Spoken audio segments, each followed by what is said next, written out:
Bonjour et bienvenue à Droit de réponse. Droit de réponse, c'est votre magazine dominical sur Equinox Télévision qui fait le round-up des principaux sujets ayant retenu l'attention de la presse au cours de la semaine qui s'achève. Et cette semaine, la presse s'est beaucoup intéressée au séjour du chef de l'État à Genève.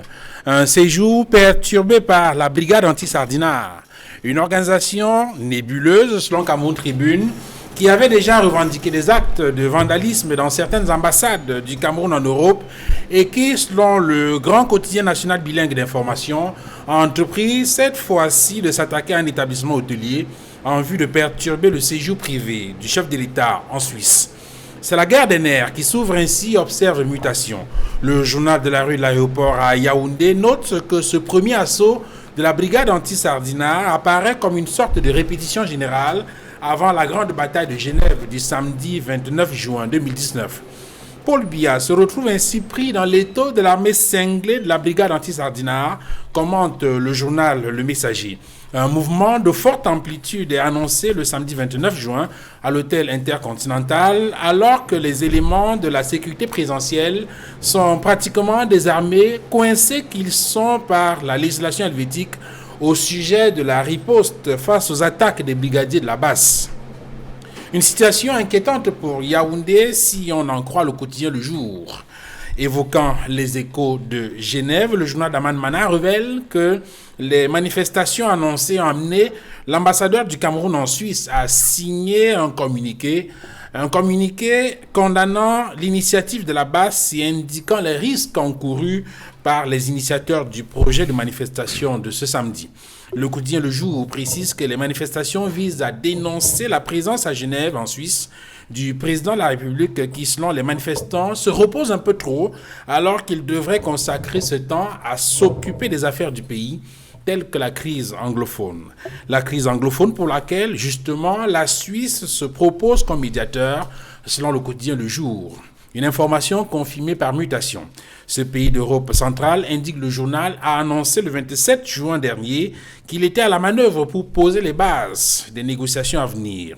Ce n'est pas sûr, observe la Nouvelle Expression, qui indique que, pour ce qui concerne cette médiation, Paul Biya parle à lui-même à Genève. Le journal donne la parole ou analyse les déclarations de John Bakouro, cet ancien journaliste de la CRTV exilé aux États-Unis et porte-parole de la coalition de la Southern Cameroon Liberation Council de l'Amazonie, s'insurge contre la manipulation du gouvernement camerounais et condamne donc un certain nombre de conditions qui devraient présider au dialogue futur entre les leaders de la Southern Cameroon et la République du Cameroun. Droit de réponse de ce dimanche, c'est aussi et surtout cet autre accident de la circulation, cette boucherie humaine, selon la Nouvelle Expression, enregistrée à Baham. Une collision entre un autobus de transport en commun et un camion a fait plusieurs dizaines de morts entre Bati et Baham dans le département des Hauts-Plateaux dimanche dernier. Le Messager précise que ce drame a fait 22 morts et toute une famille décimée dans ce drame. Serge Merlin Nanangemen, son épouse, ses deux enfants, sa belle-mère et son frère cadet ont perdu la vie dans cet accident survenu le dimanche 23 juin, renchérit la Nouvelle Expression. Pourquoi toujours autant de morts sur nos routes malgré toutes les mesures dites de sécurité prises par les pouvoirs publics? Que valent toutes les campagnes dites de prévention routière qui se multiplient au fil des semaines sur les routes? Que valent toutes ces mesures annoncées par les pouvoirs publics contre tout cela qui sème la mort et la désolation sur les routes au Cameroun? Pour répondre à ces questions, donnons la parole aux invités de Droit de réponse ce dimanche. J'introduis tout d'abord Anissé Mani. Bonjour. Bonjour. Merci d'être venu sur ce plateau. Merci pour votre invitation. Vous êtes en politique et vous êtes militant du Rassemblement démocratique du peuple camerounais, le RDPC, le parti au pouvoir. Effectivement. Merci Anissé Mani d'être venu sur ce plateau. Angébert Lebon Dacho, bonjour. Bonjour M. Duval, et merci de l'honneur que vous me faites de m'inviter et bonjour à vos nombreux téléspectateurs. Vous êtes homme politique et vous êtes militant du MRC, le Mouvement pour la Renaissance du Cameroun. C'est bien ça. Merci d'être venu. Tout à côté de vous, Edmond Kamgia, Eli Smith d'abord. Eli, bonjour. Bonjour Duval. Merci d'être venu, Eli Smith. C'est un plaisir de m'avoir invité. Vous êtes journaliste, mais j'aime bien préciser que vous êtes par ailleurs porte-parole de la conférence générale anglophone. Oui, monsieur. Voilà, merci d'être venu sur ce plateau. Et je dois également indiquer qu'en tant que journaliste, vous avez beaucoup travaillé à l'international et vous avez une longue expérience en ce qui concerne la question de gestion des conflits, puisque vous avez effectivement couvert ces crises politiques dans plusieurs pays africains. Vous partagez avec nous donc cette expérience, notamment avec cette médiation annoncée de la Suisse dans les crises sociopolitiques au Cameroun. Elon Kamgia, bonjour. Bonjour, monsieur Duval Fangwa. Et merci d'être venu sur ce plateau. C'est un plaisir partagé. Et un plaisir d'autant plus partagé que vous revenez de Yaoundé avec beaucoup de prix. Absolument. La Nouvelle Expression, le groupe La Nouvelle Expression, Equinox Radio et Télévision, a effectué une petite razzia hier soir à Yaoundé lors d'un événement qui a été organisé par une structure de la place, afriqueinform.com. Cette structure a lancé Afrique Inform Award pour primer les journalistes, pour primer les hommes politiques, les membres, les acteurs de la société civile qui se seront démarqués au cours de l'année 2018. Et ce concours qui s'est fait à travers un jury qui devait voter pour 30%, un jury assez varié, d'universitaires, clergés, membres de la société civile, des politistes, des experts de différents domaines, et puis le large public qui devait voter à travers Facebook et à travers les SMS, et cela comptait pour 70%. Le groupe Equinox, La Nouvelle Expression, est rentré à travers ma personne avec 3 prix que je vais présenter ici. Il y a à ma gauche ici l'award d'Equinox, meilleure émission politique TV 2018, Equinox Soir. L'émission qui est présentée par Serge Otto a reçu ce prix, que vous pouvez voir. Et ce prix est assorti d'un diplôme que voici. Ce prix est assorti d'un diplôme. Et chaque prix était effectivement assorti d'un diplôme. Et il y a également, il faut le dire, il y avait plusieurs émissions en compétition. Parce que c'est là qu'il y avait des émissions radio, une compétition pour les émissions politiques radio, un concours également pour les émissions politiques télévision. Et c'est dans le cadre des émissions politiques télévision que Equinox Soir a obtenu ce prix de l'émission présentée par Serge Otto. Il y a également, juste devant moi, c'est le prix remporté par Cédric Noufélé dans le cadre de ce jeu concours, dans le cadre de ces prix Award, qui a raflé le prix du meilleur journaliste politique 2018. C'est ça son prix, que vous pouvez voir. Et ce prix est également assorti d'un diplôme que je vais vous présenter. C'est ça, le diplôme de Cédric Noufélé. Et il y avait en compétition, au total, 4 journalistes pour le prix de meilleur journaliste politique. C'est Cédric Noufélé qui s'est démarqué le plus. Dans cette compétition, j'étais également concerné au niveau du meilleur analyste politique 2018. J'étais en compétition, votre serviteur était en compétition, avec 3 autres nominés que je vais citer, le professeur Mathias Eric Onangini, le docteur Stéphane Akwa et Moussa Ndjouer. Le public et le jury ont estimé, m'ont plébiscité, et j'ai obtenu donc le prix de meilleur analyste politique 2018 au Cameroun. C'est ce prix que vous voyez, assorti d'un diplôme que je peux vous présenter. Merci Edmond Kamgia et félicitations donc au groupe Equinox pour tous ces prix. Et c'est une invite à faire davantage puisque, comme vous le savez, le plus difficile, ce n'est pas d'arriver au sommet, c'est de s'y maintenir. Absolument. Messieurs, ceci dit, ouvrons donc ce magazine par cet incident de Genève. Edmond Kamgia, commençons par rappeler les faits. La presse annonce en début de semaine, le week-end et surtout le lundi, que le président de la République va en Europe pour un court séjour privé. Et dans la foulée, le même lundi 24 juin, Brice Nintu, un activiste bien connu, publie sur son compte Facebook une information lançant ce qu'il appelait l'opération TOP, Pour lui, Paul Biya vient en Europe pour défier la brigade anti-Sardina et il appelle donc la diaspora résistante à pouvoir donc se mobiliser pour ce qu'il appelle l'ultime bataille. Et c'est donc pour réagir à cet appel que l'ambassadeur du Cameroun en Suisse va rendre public un communiqué dans lequel il invite les compatriotes camerounais en Europe à ne pas adhérer à ce mot d'ordre et de rester serein. On va également apprendre que la section suisse d'IRDPC va indiquer devoir se mobiliser pour barrer la route à la brigade anti-Sardina et assurer un séjour agréable du président de la République à Genève. Alors, arrive donc cette journée du mardi 25 juin. Edmond Kamgia, la nouvelle expression, indique que les membres de la base sont tentés de s'introduire dans les locaux de l'hôtel intercontinental à Genève afin d'y déloger le président de la République qui s'y trouve dans le cadre d'un séjour privé. Mais le quotidien bilingue d'information indique que les assaillants n'ont pas pu mettre en exécution leur funeste projet. Ils ont été repoussés par des éléments de la sécurité. Info Matin apporte quelques précisions en indiquant que cette horde d'agités, c'est comme ça que le journal les appelle, sont donc arrivés à l'hôtel intercontinental et ont commencé à scander des slogans hostiles au président de la République. Ils ont tenté de forcer la voie pour accéder à l'hôtel et ont été stoppés net par le service de sécurité. Le clash était inévitable, du sang a coulé, dit Info Matin, des dents se sont envolées et la police helvétique est intervenue après avoir été alertée et a mis la main sur une douzaine de manifestants. Le messager indique qu'au cours de cette altercation entre les éléments de la brigade anti-Sardina et la sécurité présidentielle, certains manifestants ont pris la peau de l'escampette en laissant sur le carreau leur téléphone portable.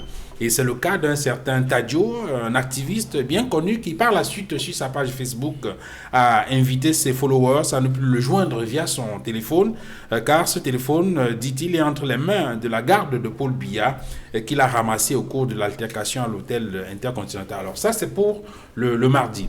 Mais hier, samedi, Edmond Kamgia, ces manifestants sont revenus à la charge et on a encore enregistré des échauffourées dans les rues de Genève. Oui, M. Fangwa, il faut le dire, aussi bien en ce qui concerne les faits qui se sont déroulés mardi dernier, comme ceux de samedi, il faut déplorer les actes de violence. Il faut déplorer cet affrontement qu'on a observé sur le terrain entre nos compatriotes et la sécurité présidentielle. Il n'est pas bon que des Camerounais se retrouvent ailleurs pour mettre à nu les tares du régime. Il n'est pas bon que l'image du Cameroun soit ternie par des Camerounais sur un sol qui n'est pas celui du Cameroun. Il faut donc dire que ces affrontements-là n'auraient jamais dû avoir lieu.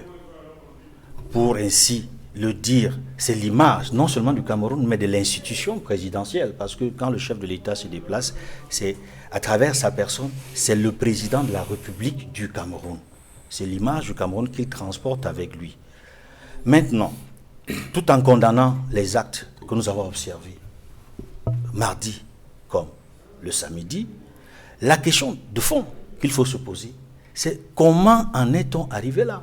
Pourquoi ces actes sont survenus? Il y a des questions de fond qui nous amènent à nous questionner sur le fait au Cameroun, pour les partis politiques comme pour les acteurs de la société civile, de n'avoir pas les moyens ou la possibilité, bien que permise par les textes, de manifester leur mécontentement. Au Cameroun, tout acte de protestation est perçu comme une insurrection. On l'a vu à travers, depuis le mois de janvier au moins, à travers des marches qui sont organisées par un parti politique qui s'appelle le MRC, où des centaines de personnes, y compris leur leader, a été embastillé dans les conditions que tout le monde sait. On a vu la difficulté pour le SDF, à travers Jean-Michel Ninché, d'organiser des marches, également dans la région du littoral, pour ne parler que de Douala et ses environs.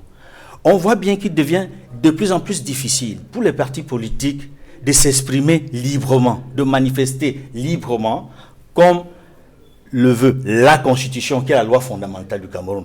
Et du coup, on pourrait peut-être comprendre pourquoi des Camerounais de l'extérieur essaient de faire passer le message que leurs compatriotes de l'intérieur n'ont pas pu faire passer. Donc, il y a un certain nombre de questionnements comme ça que l'on peut se faire avant de rentrer dans le fond du sujet. Alors, le bon d'Achua, Cameroun Tribune, dans une de ses parutions cette semaine, indique que la brigade anti-Sardina a entrepris d'attaquer l'hôtel intercontinental de Genève pour perturber le séjour privé du président de la République, une démarche que le journal juge inacceptable et qui a pour effet de ternir l'image du Cameroun, qui est pourtant un pays de liberté, un pays où il est possible à toutes les opinions de s'exprimer dans le respect des lois et usages démocratiques. Alors comment on en arrive à des situations comme celle-là, alors qu'on est dans un pays où il y a la possibilité pour les uns et les autres de s'exprimer dans le respect des lois et des usages démocratiques? Vous permettez d'abord que je ne réponde pas de manière directe à votre question, parce que j'ai d'autres interrogations, moi, qui me parlent beaucoup plus. J'ai jamais compris ce que c'est que cette histoire de visite privée en Europe. Pour un chef d'État d'un pays pauvre, très endetté, où on a du mal aujourd'hui à pouvoir joindre les deux bouts, alors que nous avons de belles plages à Kribi, de belles plages à Limbé. Et quand on sait qu'un chef d'État, quand il voyage, c'est une centaine de personnes. C'est des milliards de nos impôts qui partent en fumée. Bon, j'aurais aussi cru entendre que ce serait pour des raisons de santé. Bon, tout en ayant du respect pour la santé de tout un chacun, mais je ne comprends pas pourquoi 37 ans après, on est encore obligé de prendre un avion pour aller se faire soigner. Pourtant, on a eu tout le temps de pouvoir implémenter des infrastructures sanitaires dignes de ce nom. Alors, ceci dit, une autre interrogation. J'ai jamais compris la destination Europe. Europe n'est pas un pays. Je veux dire, si M. Biya est en France, que ce soit clairement dit qu'il est en France, il est à Genève, que ce soit clairement dit. Moi, je pense qu'il y a toute une spéculation autour de cela. Je ne suis pas, moi, capable aujourd'hui de vous dire si M. Biya est à Genève ou pas. Ça, c'est déjà une chose. Maintenant, il y a une autre chose. Au sujet de l'activité de cette brigade anti-Sardina, pour le MRC, c'est clair. Le MRC, c'est un parti qui prône la paix, c'est un parti qui prône la non-violence, et il est évident que quand des gens manifestent de manière violente, et surtout en y mettant de la barbarie, il est clair que chez nous, c'est sans embâche, c'est à condamner. Ça ne souffle de rien, c'est à condamner. Pourtant, justement, un certain nombre d'analystes, d'observateurs font un rapprochement entre la brigade anti-Sardina qui opère sur le sol européen et le MRC qui est un parti politique légalisé au Cameroun. Vous savez qu'à un moment donné, on va se retrouver à faire du rapprochement entre Boko Haram et le MRC. Il ne reste plus que ça.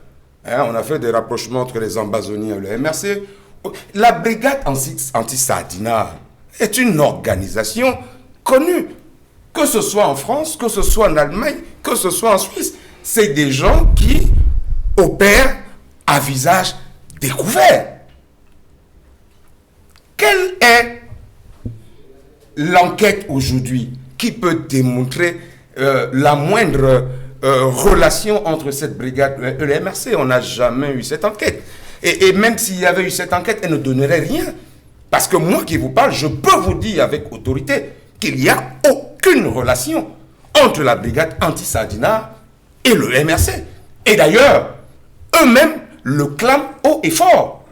C'est des citoyens camerounais qui agissent de manière isolée, organisée peut-être, ou désorganisée, j'en sais plus rien, mais qui sont des adultes qui assument leurs actes.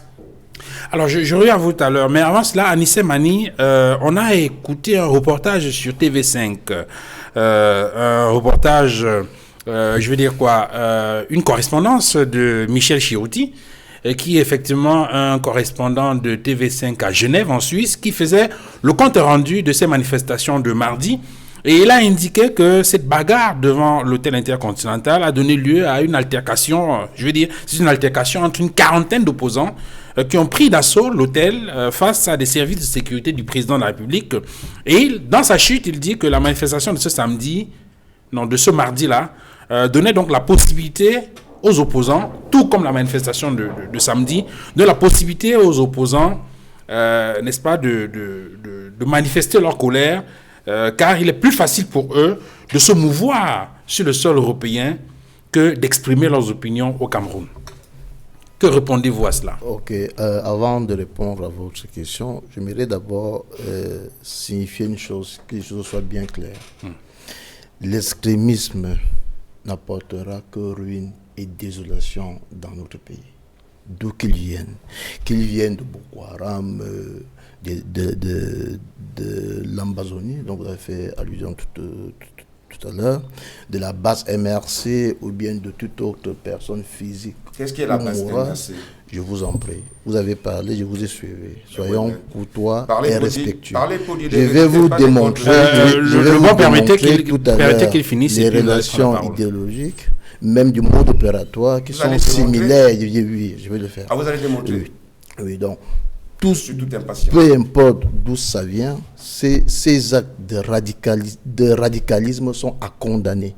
Parce que le Cameroun ne va pas se construire dans la violence verbale ni la violence physique. Oui. Edmond Kamgia l'a dit tout à l'heure à l'entame de l'émission. Alors oui, je le redis parce que c'est notre position. D'accord. Ah, ok. Bon, vous avez dit tantôt que la base, c'est pas le MRC.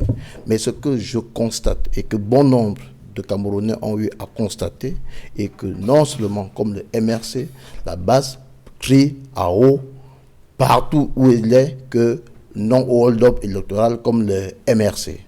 La base comme le MRC scande partout que c'est M. Maurice Kamto qui a gagné les élections. La base comme le MRC ont le même mode opératoire, à savoir les marches clandestines, comme hier à Genève. Cette marche n'a été autorisée par aucune autorité suisse. La violence verbale, et on peut aller même encore plus loin, l'invective et l'intolérance. Voilà le mode opératoire de la base et du MRC qui sont connus de tout le monde. Donc, n'allez pas nous faire croire aujourd'hui que la base, c'est pas le MRC. On peut encore aller plus loin.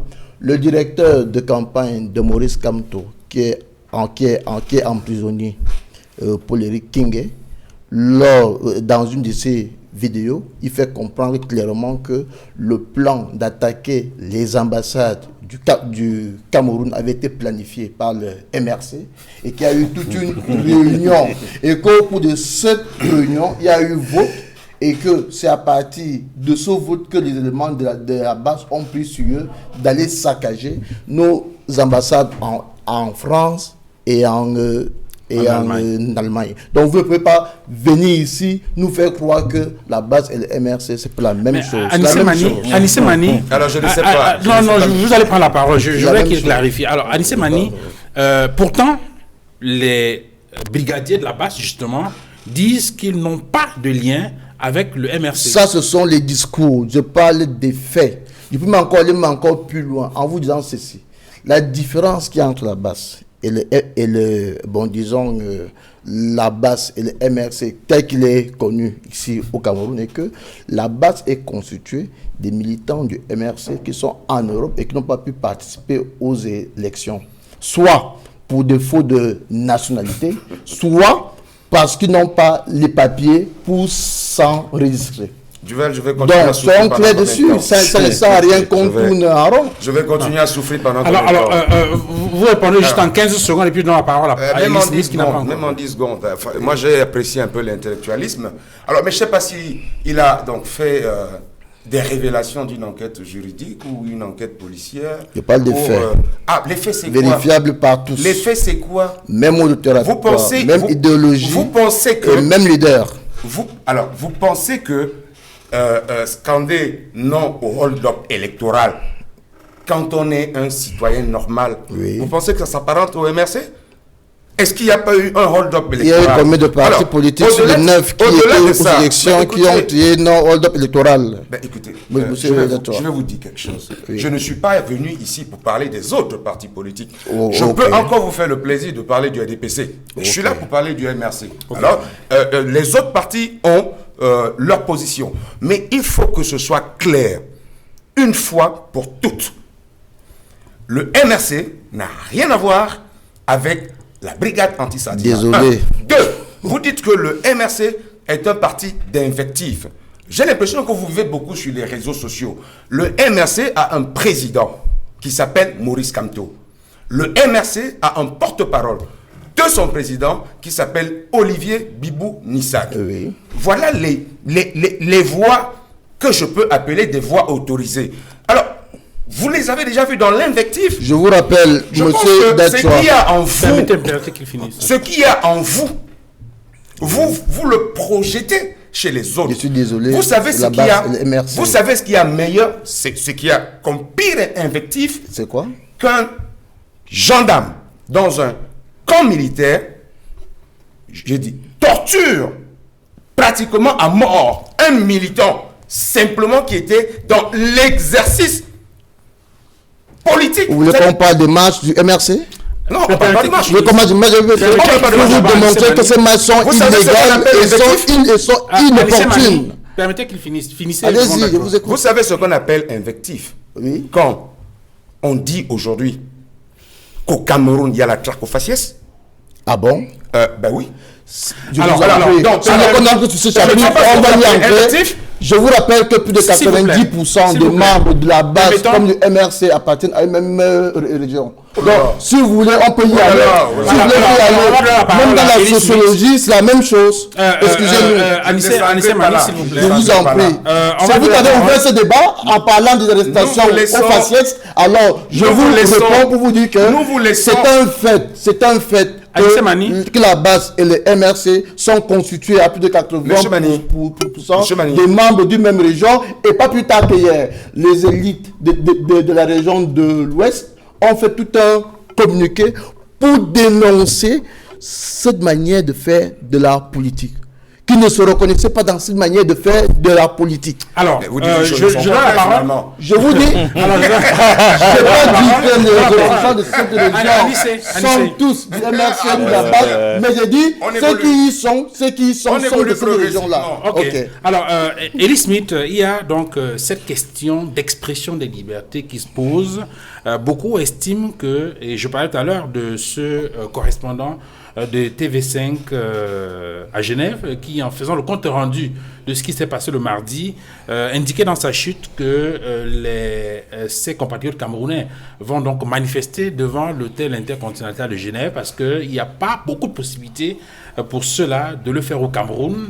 Il s'appuie notamment sur les arrestations qui sont monnaie courante. Il faut se rappeler quand même, et Edmond l'indiquait tout à l'heure, et le bon, qu'il y a par exemple des gens qui, dans le cadre des marches blanches, ont été interpellés. Ça fait 6 mois aujourd'hui qu'ils sont donc interpellés.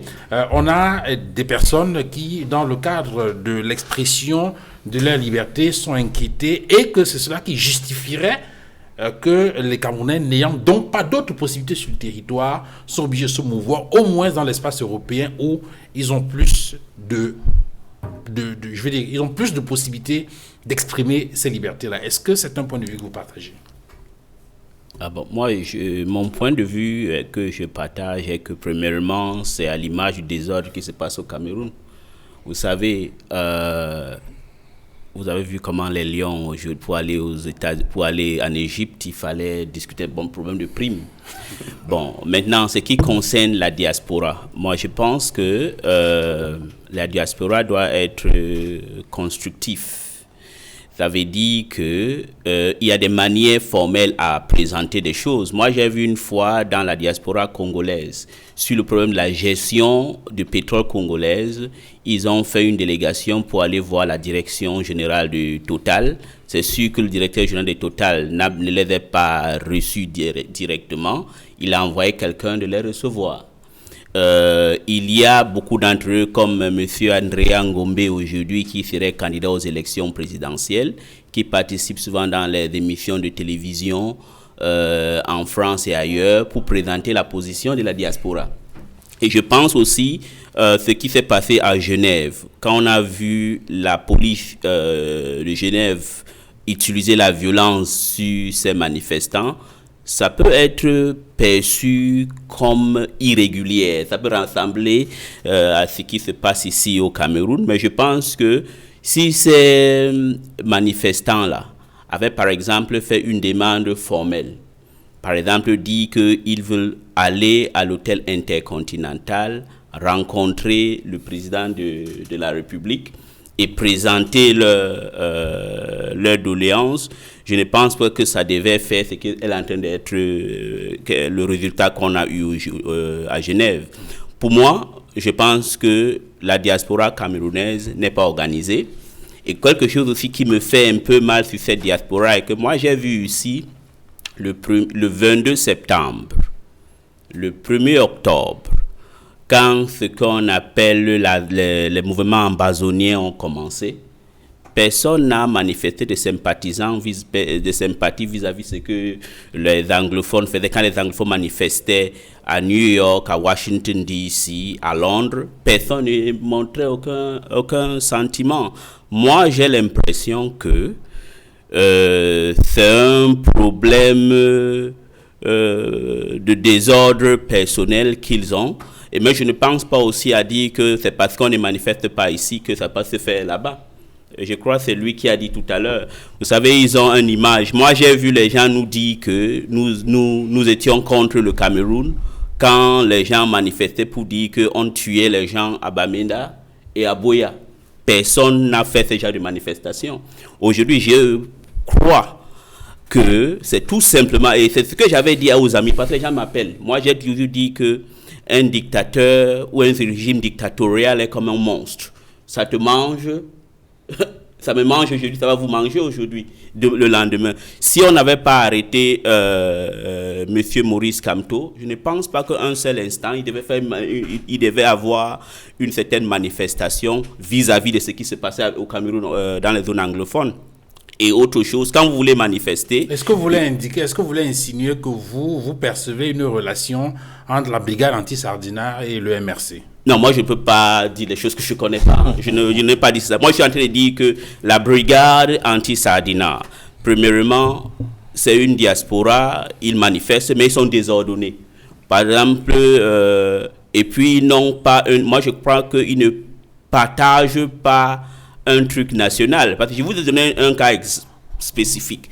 Quand les problèmes anglophones ont commencé ici, combien de gens en France ont manifesté pour défendre ça? Personne.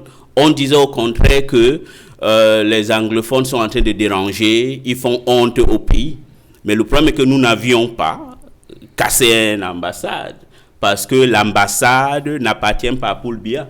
L'ambassade appartient au Cameroun. Oui, on a brûlé le drapeau et ça, ce n'est pas un problème. Mais on n'a pas cassé une ambassade parce qu'on a un problème. Et deuxièmement, la diaspora anglophone, c'est qu'on fait, on va au département d'État, on va au Congrès pour présenter les choses d'une manière, on ne casse pas. Moi, je trouve que pour que ce mouvement ait quelque chose d'important, il faut que ça ait une coloration nationale. Vous faites comme on fait en Algérie, je vous ai donné le cas du Congo. Quand les manifestants congolais de la diaspora veulent, ils vont à Total pour la gestion du prix du pétrole. Les Algériens, quand ils font une manifestation générale pour l'Algérie, mais pas pour un individu. Parce que quand vous faites ça pour un individu, ça crée un clivage qui fait que, et quand vous regardez aujourd'hui à la diaspora, moi je suis arrivé à Paris, à rue Simplon, et moi ça m'a fait tellement mal pour voir que les mêmes Camerounais, sur base ethnique, se battent sur la rue Simplon comme des chiffonniers. Donc ça ne donne pas une belle image pour le Cameroun. Moi je pense qu'ils doivent faire quelque chose d'une manière respectueuse et ça va leur donner la plus de crédibilité. Parce que ce qui est plus dangereux dans cela est que la prochaine fois, dans tous les pays européens, ils vont considérer que les Camerounais sont des gens très violents. Et la perception qu'ils vont avoir, même s'ils ont quelque chose de fondé et de juste, ne va pas avoir l'assentiment. Parce qu'aujourd'hui, en Suisse, si demain veut faire la même chose en France, qu'est-ce qui va se faire? on va mettre toute la police sur eux. Ce n'est pas une bonne chose. Il faut d'abord qu'ils soient mieux organisés avant de exprimer leur point de vue. Mais Elie a dit quelque chose, si vous permettez, Duval. Elie a dit quelque chose qu'il faut nuancer. Parce que vous savez, les Camerounais nous regardent. Et faisons très attention. Et comme je dis à chaque fois, nous avons une république à construire. Évitons de la fragmenter. Alors, Elie semble dire que quand il y a eu la guerre dans le nord-ouest et le sud-ouest, il n'a pas, quand ça a démarré, qu'il n'a pas ressenti une solidarité de la part de tous les autres Camerounais, c'est-à-dire francophones. La diaspora. Oui, la diaspora, bien sûr. Je vais dire à Elie que pendant que le président Kamto était encore en liberté, il a été le seul acteur politique à lancer une collecte de fonds, une levée de fonds pour la fondation Paul Aya en faveur des réfugiés et tous ceux qui étaient victimes de la crise dans le nord-ouest et le sud-ouest.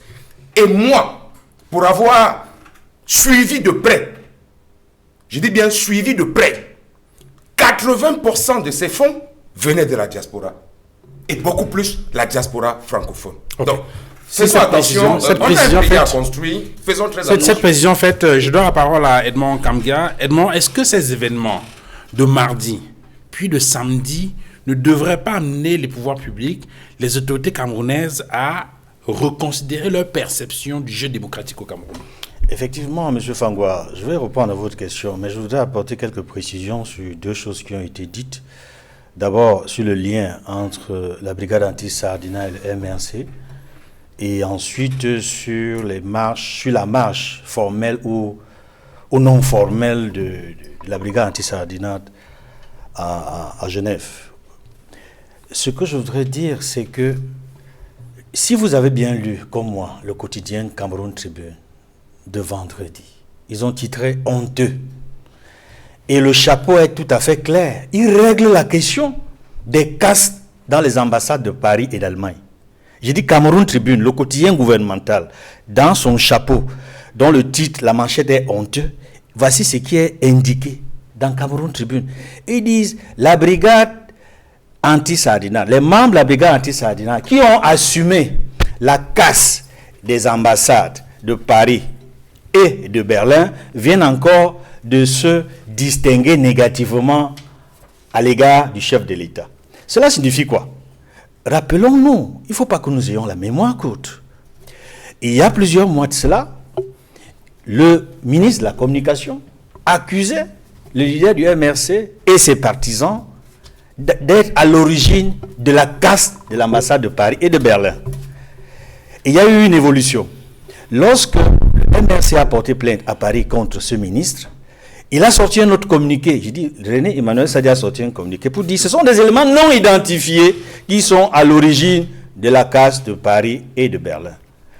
Moi, je trouve que le quotidien gouvernemental a réglé la question. Pas du tout. Comment? Pas du tout. Vous avez lu le Cameroun TV? Ils ont réglé la question en revenant sur ce que tous les médias avaient déjà dit, y compris la nouvelle expression. Cameroun Tribune dit un séjour perturbé par une organisation nébuleuse. Oui. Une organisation nébuleuse qui avait déjà revendiqué des actes de vandalisme dans certaines ambassades du Cameroun en Europe et qui donc a entrepris cette fois-ci de s'attaquer à un établissement hôtelier en vue de perturber le séjour privé du chef d'État en Suisse. Tout à fait, M. Fangwa. Vous voyez bien, nulle part le Cameroun Tribune ne fait allusion au MRC. On dit une organisation nébuleuse. Nébuleuse. Il me semble que le MRC est un parti politique légalisé et non une organisation nébuleuse. Monsieur Mané, c'est en sérieux aussi. Non, je ne suis pas là pour parler au nom du MRC. Je constate les faits à partir de ce que nos confrères, notamment Cameroun Tribune, qui est le journal gouvernemental, a écrit. Non. Ils ont dit que c'est une organisation nébuleuse qui a assumé les faits.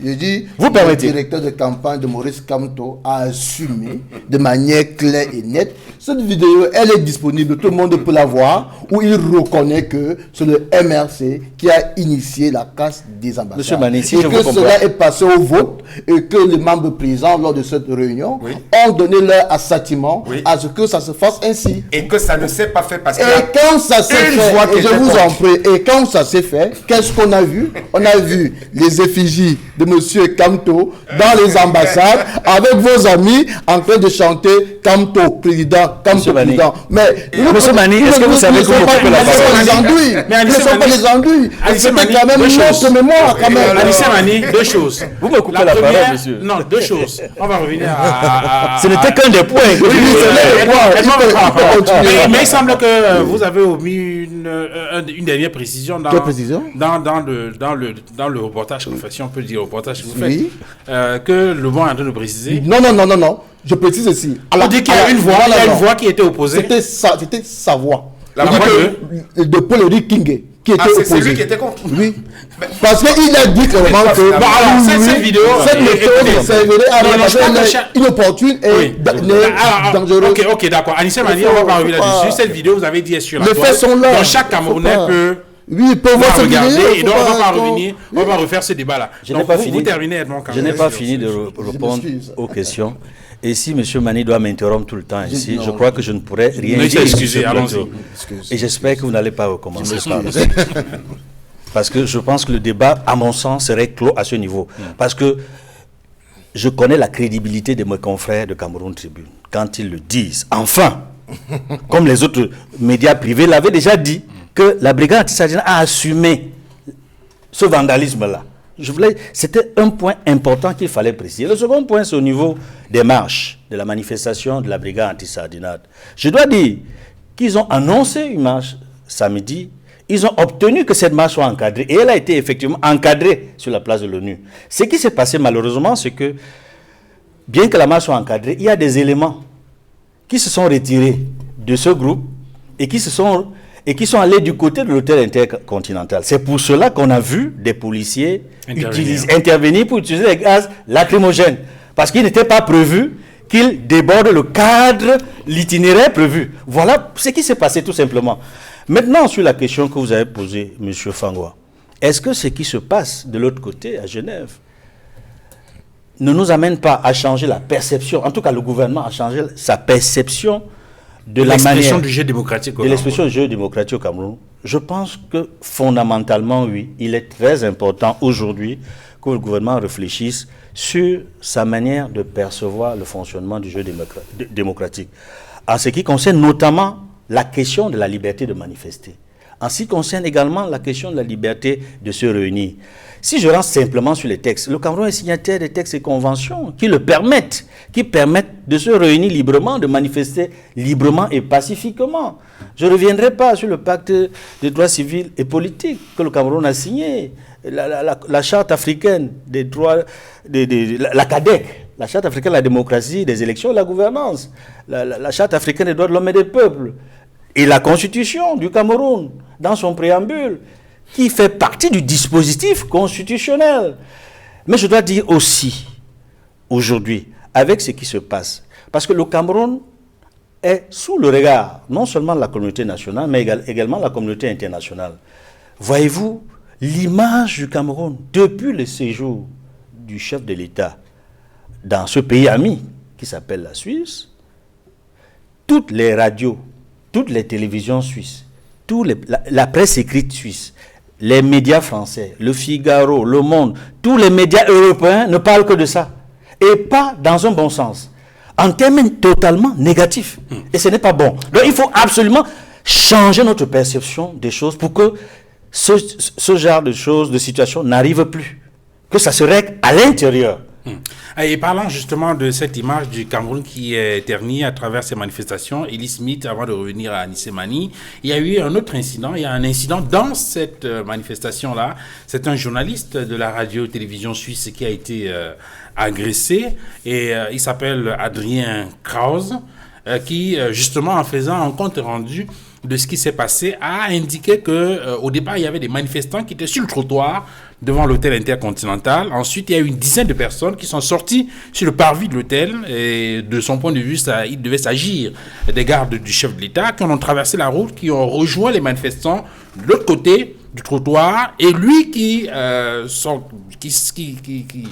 s'organisait, qui prenait des dispositions pour obtenir des images à travers un appareil photo et tout son matériel de reportage. Il a donc été violenté par ces gardes-là. C'est vrai qu'il indique qu'il n'est pas sûr si ça s'agissait effectivement des membres de la sécurité présidentielle, mais il dit qu'il a été pris à partie, il a été molesté, ses habits ont été déchirés, on lui a fait des poches, son porte-monnaie a été arraché, son matériel de travail aussi, ses lunettes, ainsi de suite. Et il a fallu que quelque temps après, une intervention de quelqu'un qui a assuré la médiation pour que son matériel lui soit retourné.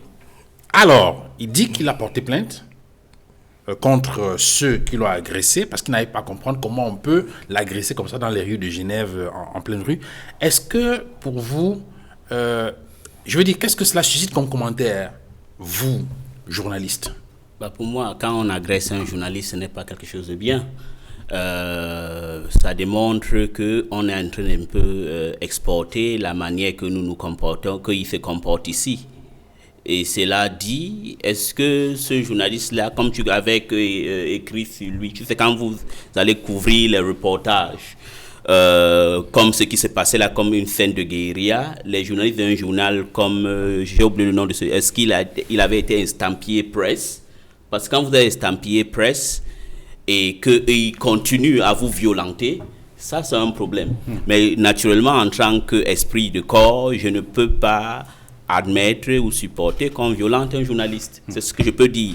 Mais je peux aussi en ajouter que quand on couvre les événements comme ça, on doit se faire vraiment identifier. Voilà pourquoi tu vois, vous devez porter le gilet devant et derrière qui est écrit presse. S'il avait ça, et puis ces messieurs lui ont violenté et fait ses poches, comme dedans, je veux pas là dire que, vous voyez, on est dans un pays où souvent la liberté de presse est quelque chose que les gens ne tolèrent pas. Mais aucun journaliste ne peut admettre que son collègue soit violenté. Mais je voudrais vous dire que M. Ndechua a parlé de MRC qui était le premier à lever les fonds. Non, monsieur, vous savez, avant le MRC, le député du SDF, ici à Douala, monsieur Nietzsche, avait voulu organiser, je crois que c'était la première manifestation ici à Douala qui avait été interdite pour soutenir les compatriotes du Nord-Ouest et du Sud-Ouest. Et on a madame Edith Kawala qui a fait des manifestations pour aider des gens du Nord-Ouest et du Sud-Ouest. Venir dire qu'il était le premier de le faire, je pense que c'est un petit contre-vérité qui n'est pas quelque chose qu'on doit accepter de le dire. Moi, j'ai une grande admiration pour M. Kamto en tant qu'un intellectuel. Même dans la hiérarchie de son parti, c'est un parti politique diversifié profondément, qui reflète un peu les peuples ou la nationalité du Cameroun. Mais il y a des actes de venir dire que nous étions des premiers. Mais le bon parlait de la collecte des fonds, non? Et même la collecte des fonds, même mon frère, même en termes de collecte de fonds, attention, il y a des gens, en tant que chrétiens, vous savez, souvent, ce qu'on donne à la main gauche, on ne donne pas à la main droite. Mais je sais qu'en tant qu'un homme politique, il faut faire ton relation publique. Mais il y a des gens qui ont fait déclarer et lever des fonds qui n'en ont pas fait de bruit. Donc moi, des hommes politiques? Des hommes politiques, oui. Okay. Et il peut même le témoigner. Parce qu'on ne sait pas tu viens simplement de renforcer ce que j'ai dit. Voilà. Ça veut dire que... Et puis autre chose que vous avez dit, nous n'avions pas écouté quand j'ai parlé, nous voulions construire le pays. Moi, je veux qu'on construise un pays libéral. Mais quand j'ai dit au début, et je maintiens, que quand les manifestations ont commencé, on n'a pas eu, et je le dis, en dehors de Mme Kawala, M. Brice, M. Jean-Michel Nietzsche, de la diaspora, on n'a pas eu. Au contraire, j'étais à Washington DC une fois quand il y a eu une manifestation que les gens se sont levés contre les autres, les compatriotes anglophones en disant que vous dérangez. Et moi, je leur disais toujours que ce n'est pas grave. Le jour où le même serpent va vouloir vous mordre, il va vous envaler. Donc, je ne faudra pas venir nous dire que non, on était peace and love. Non, ce que je suis en train de dire, ce n'était pas peace and love. C'est tout simplement parce que le même serpent qui a mordu les autres vous a mordu maintenant et vous faites semblant comme si, bon, c'est pas ça. Non, mais on construit, alors, pourquoi on avance? On construit en disant la vérité. Je ne voudrais pas qu'on manque que... Non, moi, je n'ai pas de parti pris pour ces choses. On veut construire un pays, oui, mais on construit un pays sur base de la vérité. Alors, Anissé Mani, sur cet incident-là, est-ce que vous ne craignez pas, vous, au RDPC, un incident diplomatique entre la Suisse et puis le Cameroun? Je dois rappeler qu'à la suite de l'agression de ce journaliste devant l'hôtel Intercontinental, la Suisse a réagi et a réaffirmé, le département fédéral des affaires étrangères a réagi et a réaffirmé la liberté de la presse et le respect des règles dans l'espace public et a précisé que tout type de conflit doit se régler dans le dialogue et non par la violence. Est-ce que vous ne craignez pas... En dehors même de ce communiqué, je vous rappelle que l'État helvétique a engagé une enquête pour déterminer les faits réels. Parce qu'il y a une chose que Elie vient de dire qui est vraie.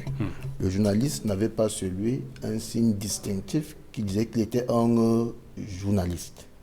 Et il y a des enquêtes en cours pour déterminer comment il s'est retrouvé dans cette bataille. Bon, c'est vrai que dans les vidéos qui circulent, on ne voit pas. On ne voit pas. Les vidéos sont là. Vous dites que tout c'est en ligne. On n'est pas là pour raconter les choses. On a les images. Et vous savez, il y a une fois un de mes amis qui est dans le MRC, qui est un ancien camarade de classe, qui me disait une fois, nous sommes déjà dans une société des images. Tout ce que vous faites, on peut vous le reprocher par des images. Donc, avant maintenant qu'on s'engage dans les débats, n'oublions pas que tout ce que nous disons, il y a des images qui peuvent les attester. Et je vous dis, les images circulent, c'est sur le net. Ce journaliste n'avait rien sur lui qui indiquait qu'il était un journaliste. Sur la voie publique. Oui, je vous dis. Sur la voie publique. Maintenant, je reviens au climat. Il a parlé tantôt, Edmond parlait là tout à l'heure du climat, l'environnement qu'on sort. Je vais vous rappeler ce que le président avait dit en 2016, le 31 décembre 2016. Il dit ceci, que l'on se comprenne bien, il n'est pas interdit d'exprimer des préoccupations dans la République. En revanche, rien de grand ne peut se construire dans la surenchère verbale, la violence de rue et le défi à l'autorité. Seul le dialogue serein permet de trouver et d'apporter des solutions durables aux problèmes. Et il va plus loin en disant ceci. Les voix qui se sont exprimées ont été toutes entendues. Elles ont, dans bien des cas, soulevé des questions de fond que l'on ne saurait négliger. Voilà la position de Paul Biya. Il n'est pas contre les manifestations. Mais il a aussi parlé des conventions, des normes internationales auxquelles le Cameroun aurait ratifié. Ouais. Pas signé, ratifié, parce qu'il faut faire la différence. Signé et ratifié. Ratifié par le Parlement. On signe d'abord et on ratifie à travers un acte du Parlement, monsieur. Je vous explique la procédure. Oui, je connais très bien cette procédure. Okay. Je dis bien, il faut faire une distinction entre ratifier et signer. C'est ce que je viens de faire. Ok, donc ce que je suis en train de vous dire, c'est que tous ces traités-là et toutes ces conventions renvoient les modalités d'organisation de l'expression des libertés aux lois internes de la République. Et dans le cas du Cameroun, la loi est claire. Si nous prenons la loi numéro 90-055 du 19 décembre 1990, qu'est-ce qu'elle dit? Elle dit ceci: les réunions publiques, quel qu'en soit l'objet, sont libres. Toutefois, elles doivent faire l'objet d'une déclaration préalable, sauf autorisation spéciale. Les réunions sur voie publique sont interdites. Et quand vous partez dans l'article 8 de la même loi, on vous dit clairement que toute manifestation sur la voie publique doit être autorisée. Or, quand vous regardez ce qui s'est passé avec le MRC le 26 janvier, en fait, dès le 26, c'était des manifestations sur la voie publique. Et je prends à témoin Monsieur Lebon, qui est là, il a fait l'objet d'une arrestation lors de ses marches. Après investigation, la justice camerounaise a reconnu qu'il n'avait rien à voir avec tous les éléments qu'on soupçonnait les membres de cette manifestation. Aujourd'hui, il est sur ce plateau. Donc ne faites pas croire au monde entier que le Cameroun, c'est la barbarie, qu'il n'y a pas de roi, qu'il n'y a pas de liberté. Vous êtes là, vous êtes l'antithèse, monsieur le bon. Vous êtes l'antithèse de votre argumentaire. Parce que si nous étions en Arabie Saoudite, que le pays ami des États-Unis, si on était, je vous en prie, si on était dans ce pays-là, non seulement le MRC n'existerait pas, non seulement vous ne serez même pas là aujourd'hui. Donc cessez de faire croire aux gens que nous sommes dans une dictature. Alors, vous savez, on a des problèmes au Cameroun. Okay, on a des lois qu'on doit parfaire. On a un ensemble d'institutions qu'on doit parfaire pour permettre à ce que tous les Camerounais puissent avoir de la et justement, ne dites pas que la justice n'existe pas. Et justement, ça c'est du n'importe quoi. Et justement, la preuve que la justice existe. Je peux vous répondre maintenant. Anissé Mani, et justement, pour rester dans le sillage du développement que vous faites, le président de la République a déclaré dans une phrase qui est restée célèbre que les Camerounais n'auront plus besoin de prendre le maquis pour exprimer leurs opinions devant l'Actua. Alors donc comment je donne la parole à aujourd'hui, monsieur Lebon n'a pas besoin d'aller en Suisse, casser, brûler. Il n'a pas besoin de partir en France, casser. Alors vous l'avez dit, il est assis sur Equinox TV, il s'exprime librement. Très bien. Alors le bon d'Actua, pourquoi malgré tout ce dispositif, malgré tout ce dispositif normatif, législatif et toutes les possibilités qui existent, on se retrouve à organiser des marches dans l'illégalité et se retrouver à faire face à la justice? Alors, il faut qu'on dise une chose et qu'on s'accorde là-dessus. D'accord? Je ne sais pas combien de fois je vais le répéter. D'accord? Nous sommes dans un pays de loi, mais pas dans un pays de droit. Monsieur Mani, vous êtes libre. Je vous dis... Nous sommes dans un pays... Manifester oui. Pacifiquement en plus est un droit fondamental. Prévu... dans la légalité. Je dis bien... Alors, il faut que dans la légalité. Je vous dis que je sais que vous avez des problèmes. J'ai aucun problème. Au contraire, je me bats pour que vous puissiez vous exprimer. Vous avez des problèmes avec ce soir. Je fais partie des membres du RDPC qui ont écrit pour qu'on libère tous ceux qui n'ont rien à voir avec les faits accusés à M. Kamto. Ok, alors permettez donc qu'il réponde. Anissé, permettez donc qu'il réponde. Allez-y. Tout à l'heure, c'est vous qui me faisiez la morale de ne me coupez pas quand je parle. Je ne vais pas vous faire de morale. Je ne vous fais pas de morale, je pense que les téléspectateurs vont en juger. Okay. Vous avez tout à l'heure fait un parallèle, ce n'est pas que je reviens sur la base, non. Je vais vous dire le mode opératoire des manifestations du MRC. Je dis bien le mode opératoire. Le MRC est un parti qui décide à chaque fois de manifester de manière pacifique. Ce n'est pas une vue de l'esprit.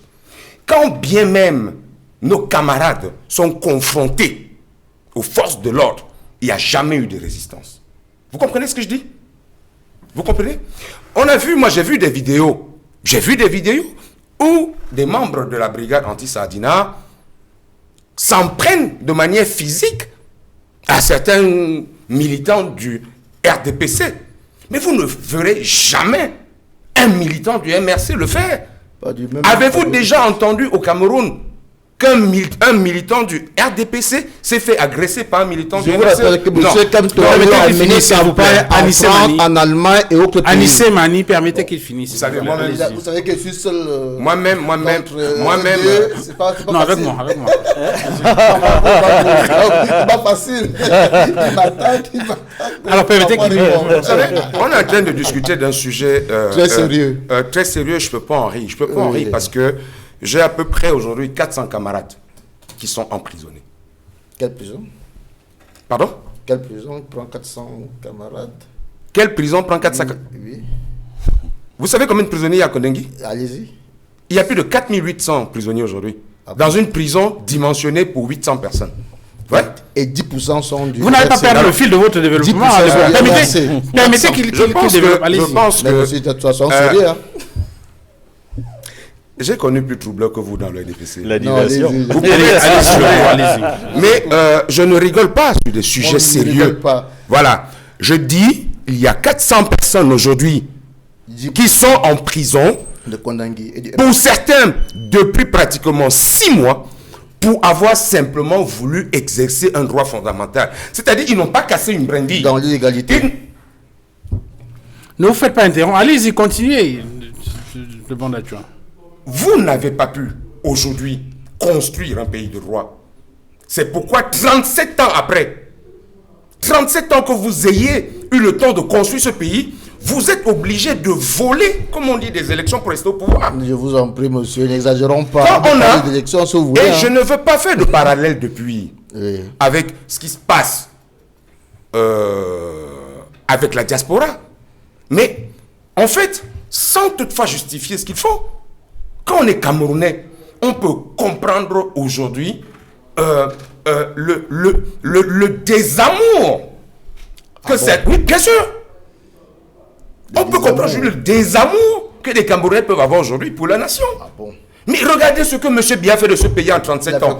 Alors, il est venu avec les libertés. Alors, vous s'il vous plaît, et tout s'il vous plaît, pour qu'on avance, vous voyez, pour qu'on avance, Anissé et le bon pour qu'on avance. Monsieur Lani, je comprends très bien Duval et je vous est prends à venu témoin. liberté, donc vous en Je vous prends à bénéficiez témoin. Je aujourd'hui. pense que Voilà. Monsieur Mani est venu sur ce plateau Ouais. avec un objectif bien précis, Lequel? c'est de m'empêcher de m'exprimer. Je vous en prie. Et il me dira après Nous sommes lui-même démocrates. que nous sommes dans un Nous sommes pays où il y a démocrates. des libertés d'expression. Anissé Mani, s'il vous plaît, je veux qu'on se comprenne bien. Pour qu'on continue le débat de façon sereine et que les téléspectateurs nous écoutent attentivement, il faudrait que chacun prenne la parole à son tour. Sinon, à la fin, on aura perdu le temps en venant ici. Edmond Kamgia, sur cette question, sur cet incident de Genève, on a appris dans la foulée, et ces mutations qui nous renseignent, qu'une note signée du Conseil fédéral suisse et datée du 27 juin 2019 révèle que la Suisse joue un rôle de médiateur et de facilitateur dans le conflit en cours dans le nord-ouest et le sud-ouest en vue, dit-on, de préparer des négociations de paix entre le gouvernement et l'opposition.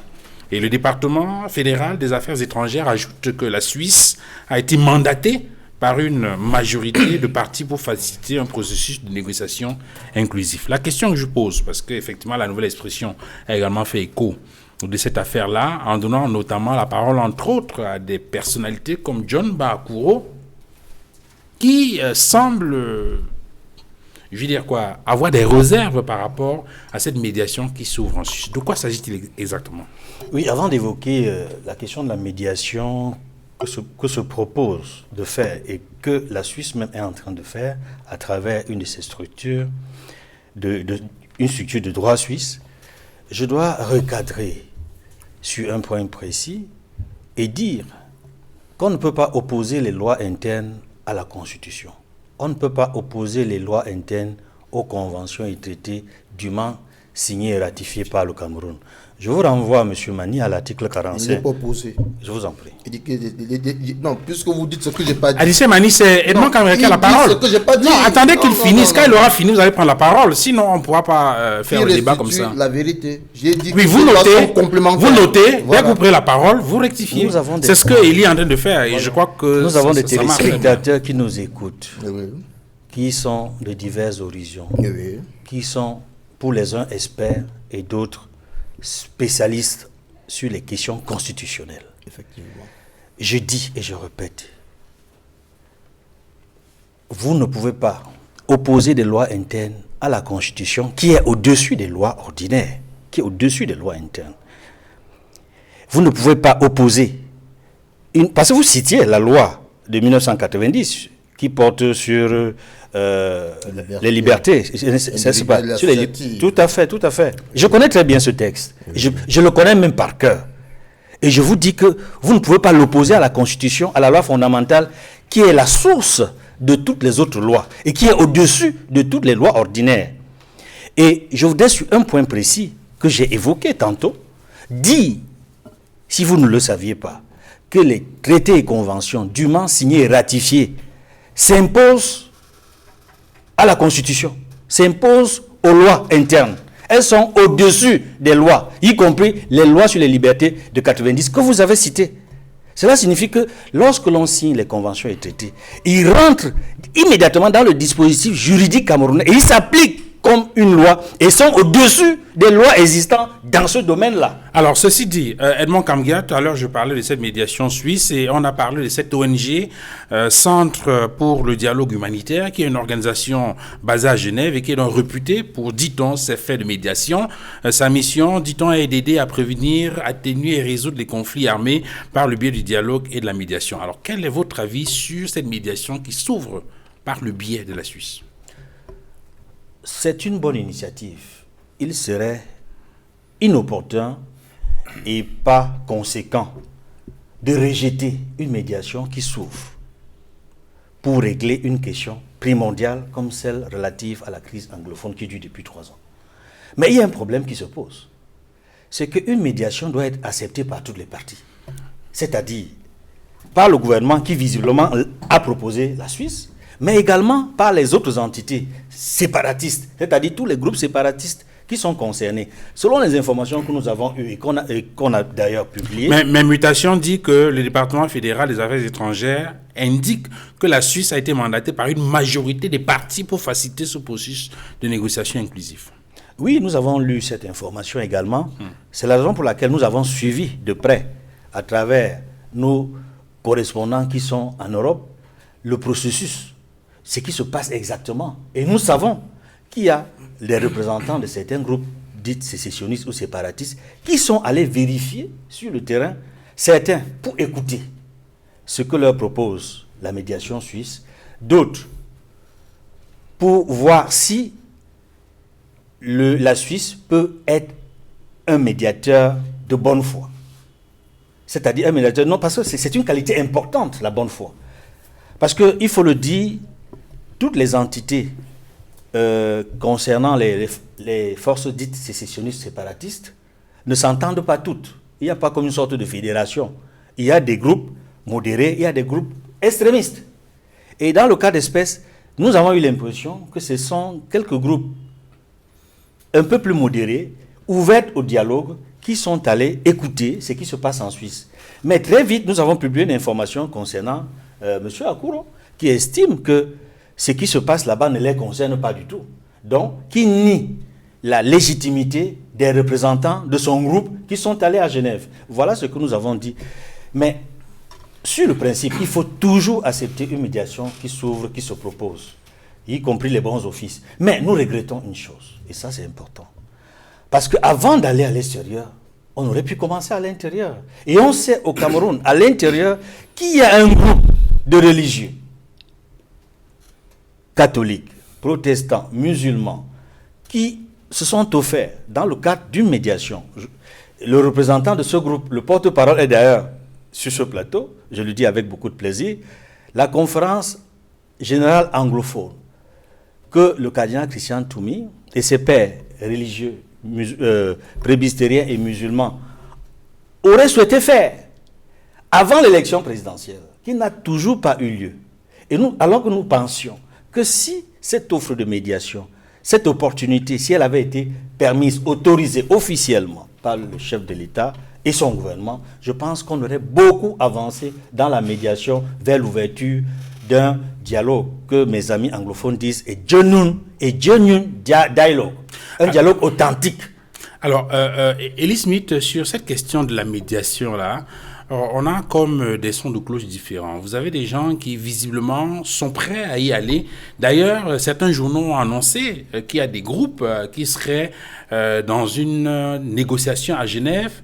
D'ailleurs, les Suisses ont indiqué qu'il y a eu entre le 25 et le 27 juin dernier des échanges qui sont ouverts entre des responsables gouvernementaux et des groupes au sujet de la crise dans le nord-ouest et dans le sud-ouest, et que ce serait la deuxième rencontre du genre. Alors vous qui êtes au fait de ces, de la recherche des solutions dans cette crise anglophone-là, de quoi s'agit-il exactement? Est-ce qu'il y a effectivement des groupes anglophones dans des négociations à Genève avec le gouvernement? Si oui, il s'agit de quel groupe? Et pourquoi d'autres seraient en train d'hésiter pour aller à la table de négociation? Bon, vous savez, c'est les Suisses qui ont dit, hein, vous savez. Et autre chose, moi, je vais d'abord commencer à quelque chose qui me fait de la peine sur le plan personnel en tant qu'Africain et en tant que Camerounais. Ce n'est pas la première fois qu'on a eu une crise ici au Cameroun. On a eu une crise à l'époque, il y avait, je ne veux pas sous-estimer ceux qui sont là aujourd'hui, en 1966, quand Amadou Ahidjo et Salomon Tandemuna ont violé la constitution fédérale. On savait tout bien qu'à Boya, le premier ministre qui devait être reconduit devait être M. Ngom, et Ahidjo avec Mouna ont imposé Mouna comme premier ministre. Et ce jour-là à Boya, c'était vraiment un grand deuil. Personne n'avait applaudi. Il y avait seulement une seule personne que malheureusement aujourd'hui il est devenu sécessionniste ou indépendantiste, Gordy Dinka. C'est lui qui avait applaudi, mais c'est lui aussi malheureusement en 84, malheureusement ou heureusement en 84, je crois qu'il a le droit d'auteur de ce qu'on appelle l'Ambazonie. Ça, c'est 66. En 72, quand il y a encore eu cette violation de la Constitution fédérale avec cette fausse référendum qu'ils ont organisé pour mettre fin à l'État fédéral, je ne crois pas qu'on est allé chercher des gens en Suisse ou en France pour venir résoudre un problème interne. Donc je pense que le problème des Africains, j'ai toujours dit, il y a un livre, il y a les Africains et les Arabes. Je suis Africain moi-même. C'est deux peuples des gens qui sont irresponsables. Ils ne sont pas capables de résoudre leurs problèmes internes. Donc c'est une honte que si on a un problème ici au Cameroun, on ne peut pas s'asseoir et résoudre. Je voudrais répondre à votre question. Il disait, nous à la Anglophone General Conference, nous ne voulions pas être médiateurs. La seule chose que nous avions voulu faire est que nous avions voulu unir ou faire une conférence des vrais gens, des genuine people, les gens qui sont sur le terrain, pour les poser deux questions fondamentales. Quelles sont les causes? Ce n'est pas comme si nous ne savions pas les causes de ce problème. Et quelles sont les solutions? Et quand nous allions les prendre, nous allons remettre à celui qui est le chef de l'État du Cameroun. C'est lui qui est le chef de l'État et c'est lui qui peut résoudre ce problème s'il veut le résoudre aujourd'hui ou demain. Donc, ils ont, sur les plateaux, sur vos plateaux ici, on a déchaîné les gens qui sont venus insulter le cardinal. J'ai les collègues aussi, des journalistes qui m'ont écrit que moi j'étais un ambassadeur, un terroriste. Oui, ils ont dit ça. À l'époque, nous disions que la solution à ce problème, ce n'est pas les armes, c'est le dialogue. Donc, moi je suis content aujourd'hui, nous voyons que nous sommes un peu en anglais, on dit vindicated. Qu'après, c'est le Premier ministre lui-même qui a dit à Bamenda qu'on doit dialoguer. Aujourd'hui, j'entends que les Suisses disent que ils sont en train de vouloir dialoguer. Mais le problème est que moi, je pense toujours que... Et puis, ici aussi, en 94, il y a eu les tripartites. Oui. Après, 91, si je ne me trompe pas.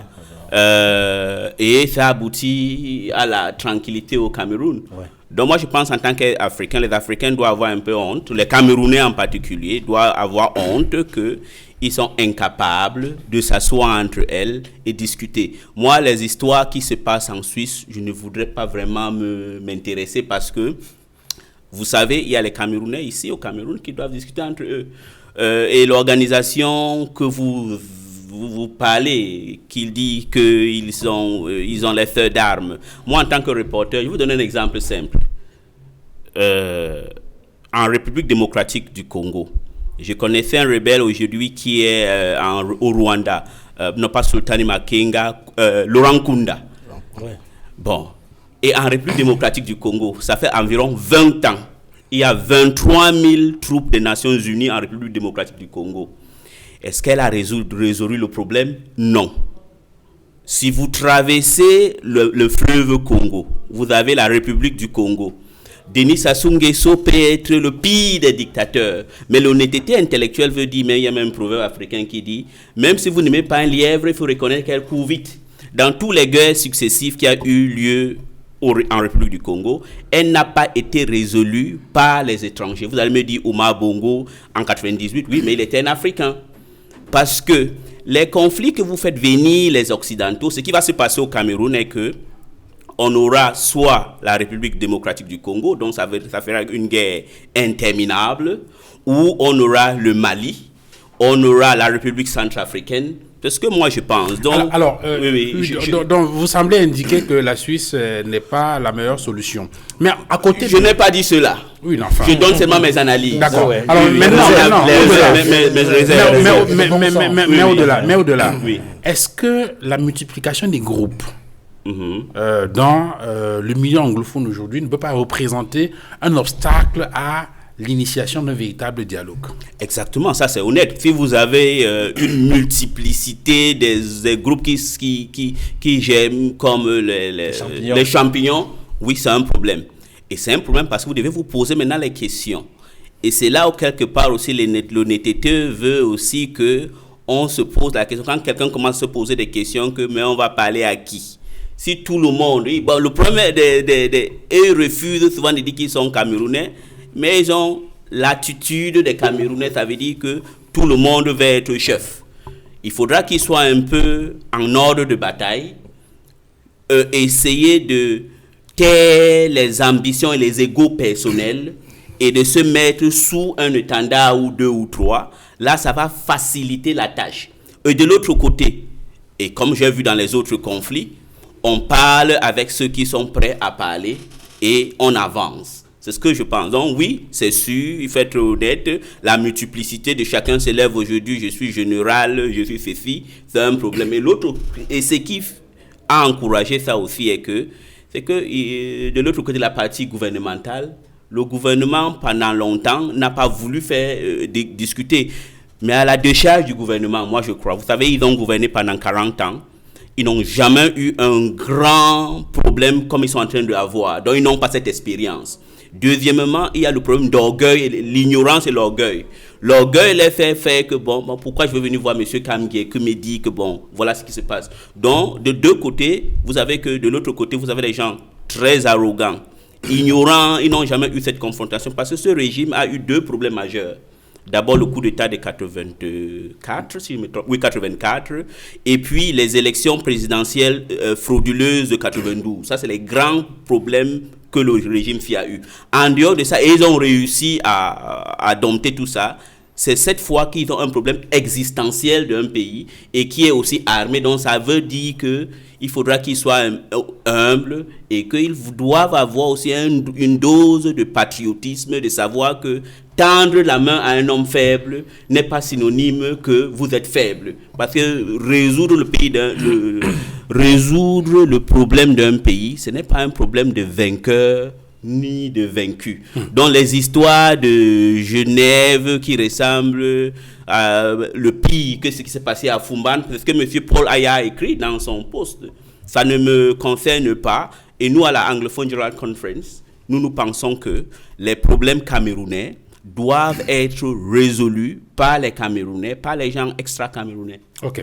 Alors, je dois rappeler que la Nouvelle Expression a indiqué dans une publication cette semaine que cette ONG, qui est donc le Centre for Humanitarian Dialogue, une ONG de droit suisse, qui a quand même 20 ans d'existence et qui revendique une participation active dans la signature de pas mal d'accords dans plusieurs pays. C'est une structure, mais en rapport avec ce que vous disiez tout à l'heure, on a entendu des responsables de la Southern Cameroon Liberation Council indiquer qu'ils émettaient des réserves parce que, ils n'ont pas pu avoir le mandat produit par les autorités camerounaises mandatant justement cette ONG suisse à ouvrir les négociations. Et la deuxième chose, ils n'ont aucune idée précise sur l'étendue des pouvoirs de cette structure-là et jusqu'où elle peut aller dans ces négociations-là. Et donc, toutes choses qui ont amené les uns et les autres à avoir des réserves par rapport à cette question-là. Oui, je voulais ajouter quelque chose. Vous savez, quand vous partez pour négocier, j'ai un problème avec M. Mani. Vous savez, Monsieur Mani ne choisit pas qui je dois parler avec. Hein. Je préfère parler avec Monsieur Mani directement que de me dire que c'est vous qui dois venir parler avec. Ça, c'est un. Et deuxième chose, vous avez dit que les faits d'armes. Moi, j'aimerais que vous êtes journaliste, monsieur. Vous ne devez pas être évasive. Donnez-nous un peu là où ils ont fait quelque chose qui a marché. Parce que le problème... Accord de paix au Niger, en Libye, en RCA, en Gambie, au Nigeria, en Casamance, en Somalie. Bah, écoutez, premièrement, quand vous parlez de Somalie, vous ne voyez pas que c'est un peu ridicule. Alors, activité achevée en Tunisie, en Indonésie, en Burundi, au Timor oriental. Au Timor oriental. Bon, écoutez, venons et puis en République centrafricaine. Est-ce que la République centrafricaine vous ressemble à un pays? Soit un peu poli, c'est parce que souvent c'est par diplomatie qu'on appelle un pays où c'est seulement à Bangui qu'on gère. Moi j'étais en République centrafricaine en 2008 quand le feu Omar Bongo avait lancé les dialogues inclusifs avec le président Jean-François Bozizé.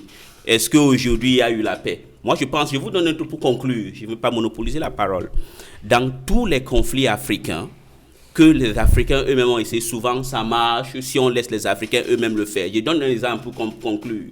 La guerre frontalière entre Érythrée et l'Éthiopie sur Zalambessa et de Batmé, c'est à l'accord d'Alger qu'on a trouvé l'accord. Vous savez. Donc moi, et en Somalie que vous avez aujourd'hui, Somalie en dehors de Somaliland, qui est un pays calme, qui n'est pas encore reconnu, mais que je crois que bientôt l'Union africaine va reconnaître comme un État.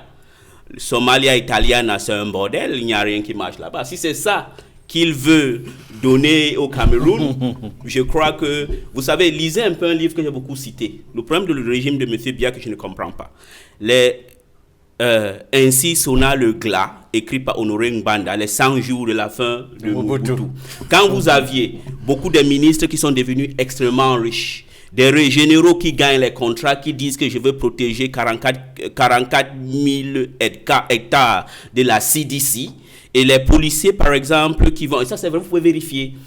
On doit les payer 15 000 et on les donne 2 000. Il y a un problème. Ça veut dire que c'est un régime qui a des problèmes, donc il faut un sursaut national et une introspection interne pour résoudre le problème. Moi, je ne voudrais pas que le Cameroun soit la République démocratique du Congo, ou la Centrafrique, ou le Mali. Okay. Alors, avant de donner la parole à Anissé Mani, le Monde Actuel, il y a un communiqué, je crois, signé par...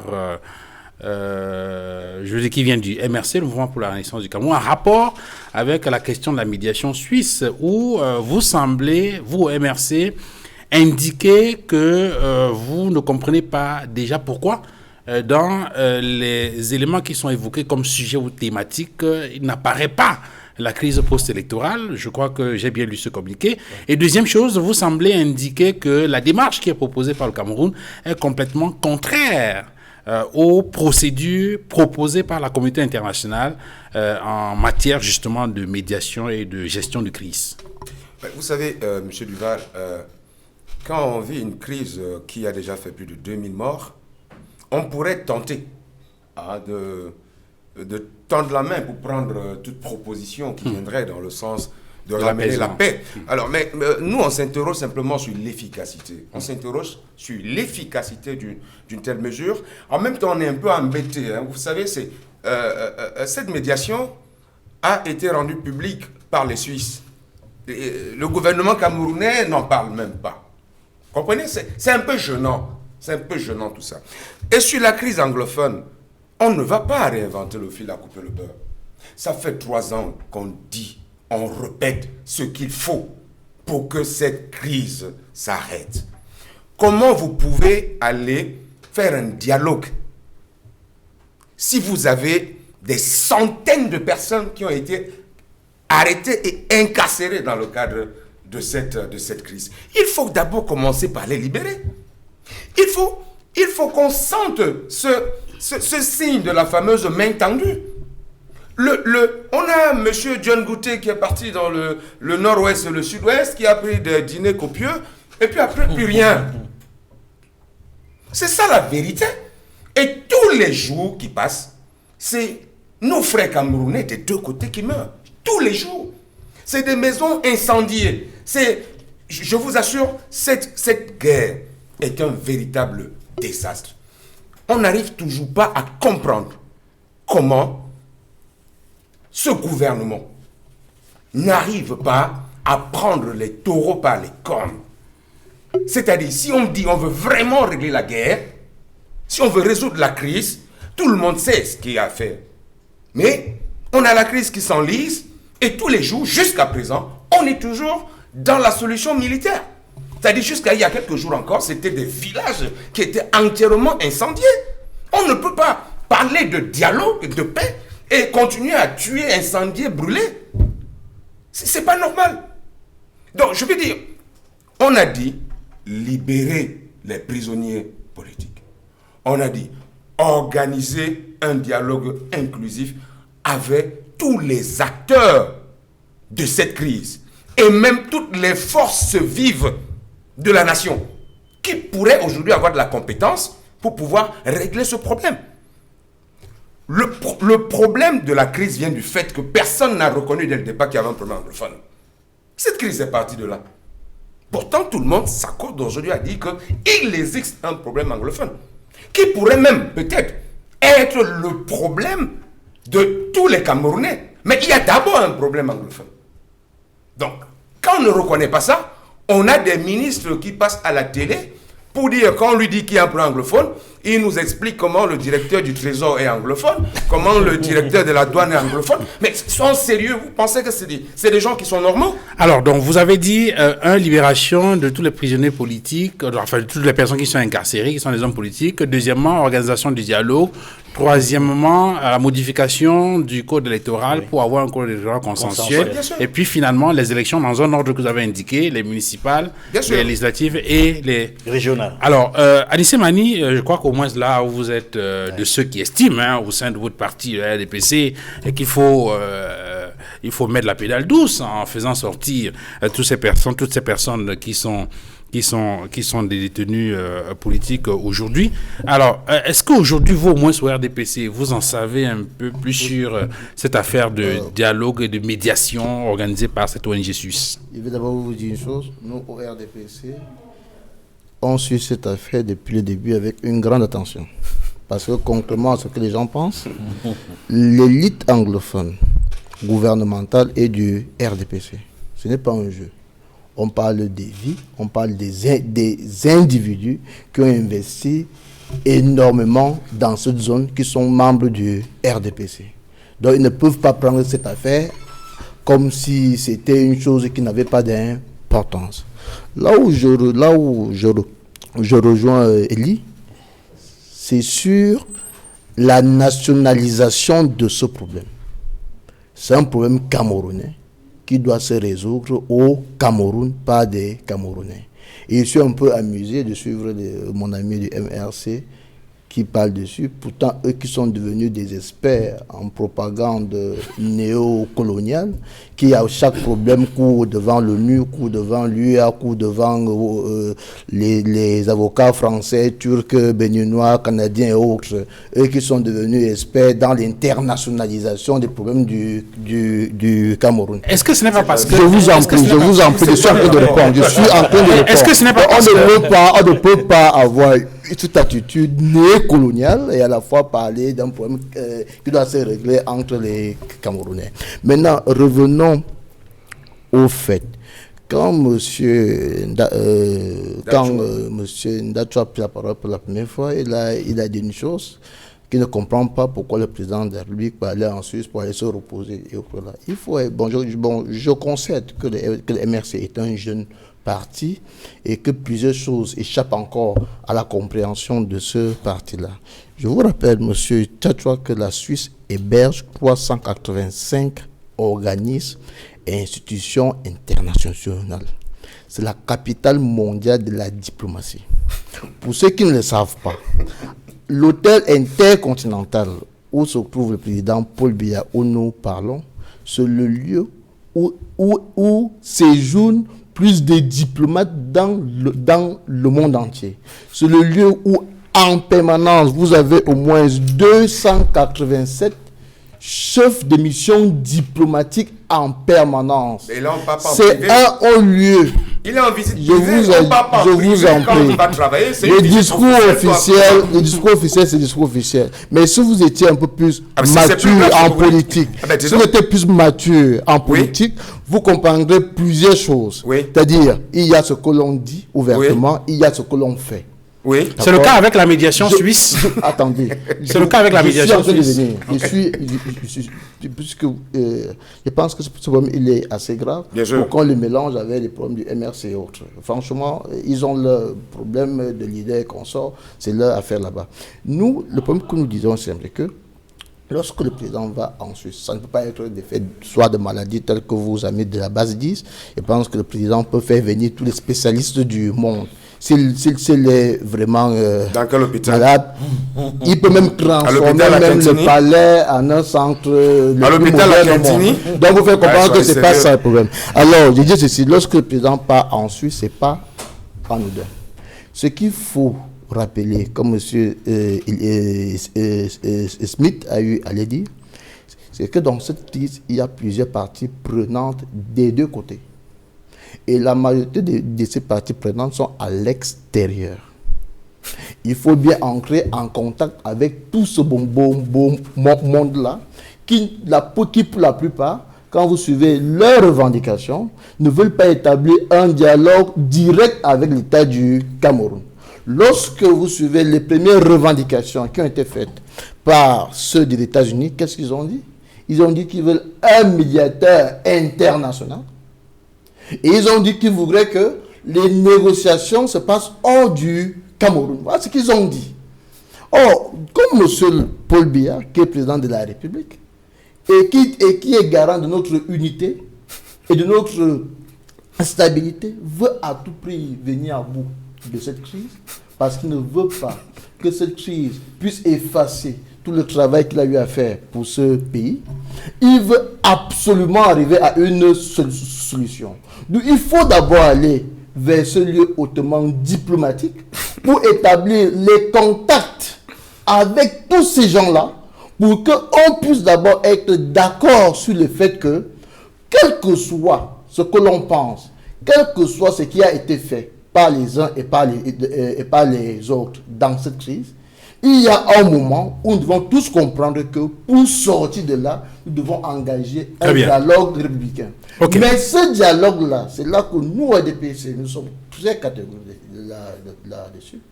Le dialogue ne pourra porter ses fruits que s'il est entre Camerounais et que toutes les parties prenantes de ce dialogue acceptent d'abord une chose qui est le caractère sacré de notre unité. Okay. Maintenant, la forme de l'État, les types de gouvernance à mettre sur pied et autres. Bon, ça, c'est sur le contenu des échanges. Alors, Edmond Kamga. Donc, vous dites que ça va se passer, mais comprenons bien une chose, et il ne faut pas mélanger les sujets, parce que tantôt, vous avez parlé des prisonniers du MRC. Ça n'a rien à voir. Je vous ai dit ceci. Tous ceux qui ont été arrêtés dans le cadre, comme tous, ont été arrêtés dans le cadre du droit commun. Okay. Et ceux qui sont innocents ont été libérés comme monsieur. D'accord, ça c'est bien compris. Je vais faire attention. En 2 secondes. En 2 secondes. Moi, ça aurait pu me faire rire. Moi aussi, je vais vous répondre après. Hein. Ça aurait pu me faire rire que vous parliez d'un sujet aussi sérieux, dans des supputations. Il y a c'est le monde diplomatique qui est à Genève. Je vous dis, c'est un problème sérieux. Oui. Si M. Biya veut y aller pour travailler pour la cause de la crise, il va en visite officielle. On ne part pas travailler en visite privée. J'ai dit une chose, vous manquez de culture. Alors, c'est le minimum. Ok, ça, on a bien compris. La parole maintenant à Edmond Kamga. Edmond Kamga. Non officielles. Edmond Kamga, lorsqu'on a écouté. Quand on parle de diplomatie, c'est parfois dans les rencontres informelles. Anissé Mani, est-ce que Edmond Kamga peut prendre la parole, s'il vous plaît?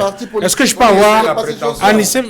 peux avoir l'autorisation de la parole à Edmond Kamga? Ok, merci. C'est monsieur Tchoua qui m'a arrêté. Alors, Edmond Kamga, Anissé Mani indique donc que le président de la République est à Genève dans le cadre des contacts informels pour rencontrer des gens qui vont être forcément, ou bien il faut nouer des contacts avant de venir sur place au Cameroun, organiser maintenant ce dialogue-là avec des gens certainement qui ont venir de l'extérieur pour le Cameroun. Enfin, c'est ce que j'ai cru entendre. Vous, à la Nouvelle Expression, vous avez, dans une publication cette semaine, indiqué que, d'abord sur ce sujet-là, il y a un article de la Nouvelle Expression parlant de ce dialogue avec un titre assez, je ne sais pas comment dire ça, parlant de ce dialogue-là, vous avez écrit Paul Biya, à Genève, Paul Biya parle à lui-même. Bon, je ne sais pas pourquoi, ce n'est pas un procès, je ne vous interroge pas forcément là-dessus. Mais vous avez indiqué que le gouvernement connaît ses interlocuteurs dans un autre article pour dire que ces Camerounais qui sont à l'extérieur sont bien connus. Ils sont d'ailleurs souvent accusés de distiller des messages de haine sur les réseaux sociaux. Marc Barita, qui est en Belgique, Chouayaba, qui est en Norvège, et puis ceux des États-Unis, Tapan Aivo, Ebenezer Akwanga ou encore Bo Herbert, qui sont aux États-Unis, qui sont donc des gens qui sont bien connus et avec lesquels le dialogue peut s'ouvrir. La question que je pose, c'est celle de savoir si, vu sous cet angle-là, cette médiation peut porter.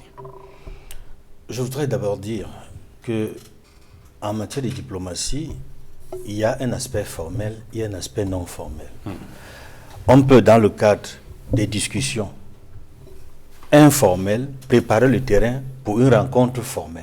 Ça se fait en diplomatie. Mais le problème, dans le cas d'espèce, c'est que chaque fois que le chef de l'État se rend en Suisse, très souvent, on annonce tout simplement qu'il a un séjour privé en Europe. Et un séjour en diplomatie, un séjour privé n'est pas une visite officielle. Parce qu'on peut classer les types de visites en diplomatie. Il y a les visites, il y a des visites privées, il y a des visites de travail, il y a des visites officielles, et enfin les visites d'État, qui sont le couronnement, le niveau le plus élevé, où se rencontrent les chefs d'État, avec tout ce que cela comporte comme solennité. Maintenant, ce qu'il faut regretter, c'est le manque de communication du gouvernement sur ce que fait exactement le chef de l'État à Genève. Parce que la plupart des informations que nous avons nous viennent de l'extérieur. Effectivement, ça vient de la Suisse. La plupart de ces informations nous viennent des médias étrangers. Il est important, si effectivement le chef de l'État est dans une mission de rapprochement en vue d'une véritable médiation, il est important que le porte-parole du gouvernement communique sur la question. Je ne pense pas. Très bien. Messieurs, je voudrais qu'on sorte de l'émission en disant rapidement un mot sur un dernier sujet, celui que nous avons annoncé à la fin de notre intro. C'est un rapport, Ellie Smith, à ces accidents qui se multiplient sur nos routes. En parcourant les journaux cette semaine, on a cru observer qu'il y a eu un autre drame sur la route de Baham, Bati Baham. C'est la nouvelle expression qu'il indique en parlant de boucherie humaine. La question qu'on se pose, c'est une question récurrente, mais on va continuer de se la poser jusqu'à ce qu'on ait une solution réelle. Comment on en arrive, malgré toutes les précautions qui sont prises par les pouvoirs publics, à avoir toujours des carnages de ce genre? C'est tout simplement parce qu'il y a la corruption. Vous savez, vous partez dans les contrôles techniques, on n'a même pas besoin de voir votre véhicule, on vous délivre une certification. Quand on interdit une compagnie de transport, il ouvre avec un autre nom, on connaît, on ne fait absolument rien. Donc, c'est le gouvernement qui est responsable de cette carnage. Là, on ne peut rien dire, on n'a pas quelque chose à dire parce que le gouvernement doit sévir. Si vous voudrez sauver la vie des citoyens, vous devez sévir. Et autre chose, je crois que le gouvernement doit aussi communiquer. Il faudra qu'on fasse des campagnes de communication sur les radios et les télés pour dire aux gens comment se comporter. Et ça va aider. Et que si on peut retirer des agences fictives ou les agences de voyage qui ne respectent pas les normes, ça va beaucoup aider. Donc, moi, je dis, celui qui est responsable de ce carnage, c'est le gouvernement. Alors, Edmond Kamgia, votre journal, La Nouvelle Expression, a en grande une cette semaine insisté sur le cas de toute cette famille, toute une famille qui est décimée dans cette horreur-là. Un certain Serge Merlin Nana Nguemen, son épouse, ses 2 enfants, sa belle-mère et son frère cadet qui ont perdu la vie dans cet accident. Oui, c'est pathétique, c'est douloureux. Et nous adressons une fois de plus nos condoléances à cette famille-là, aux membres de la famille qui restent encore. Parce que quand toute une famille disparaît ainsi, bon, il reste les oncles, les cousins et neveux, c'est douloureux de voir. Et ce n'est pas la première fois que nous assistons à ce genre d'accident où plusieurs membres d'une famille décèdent.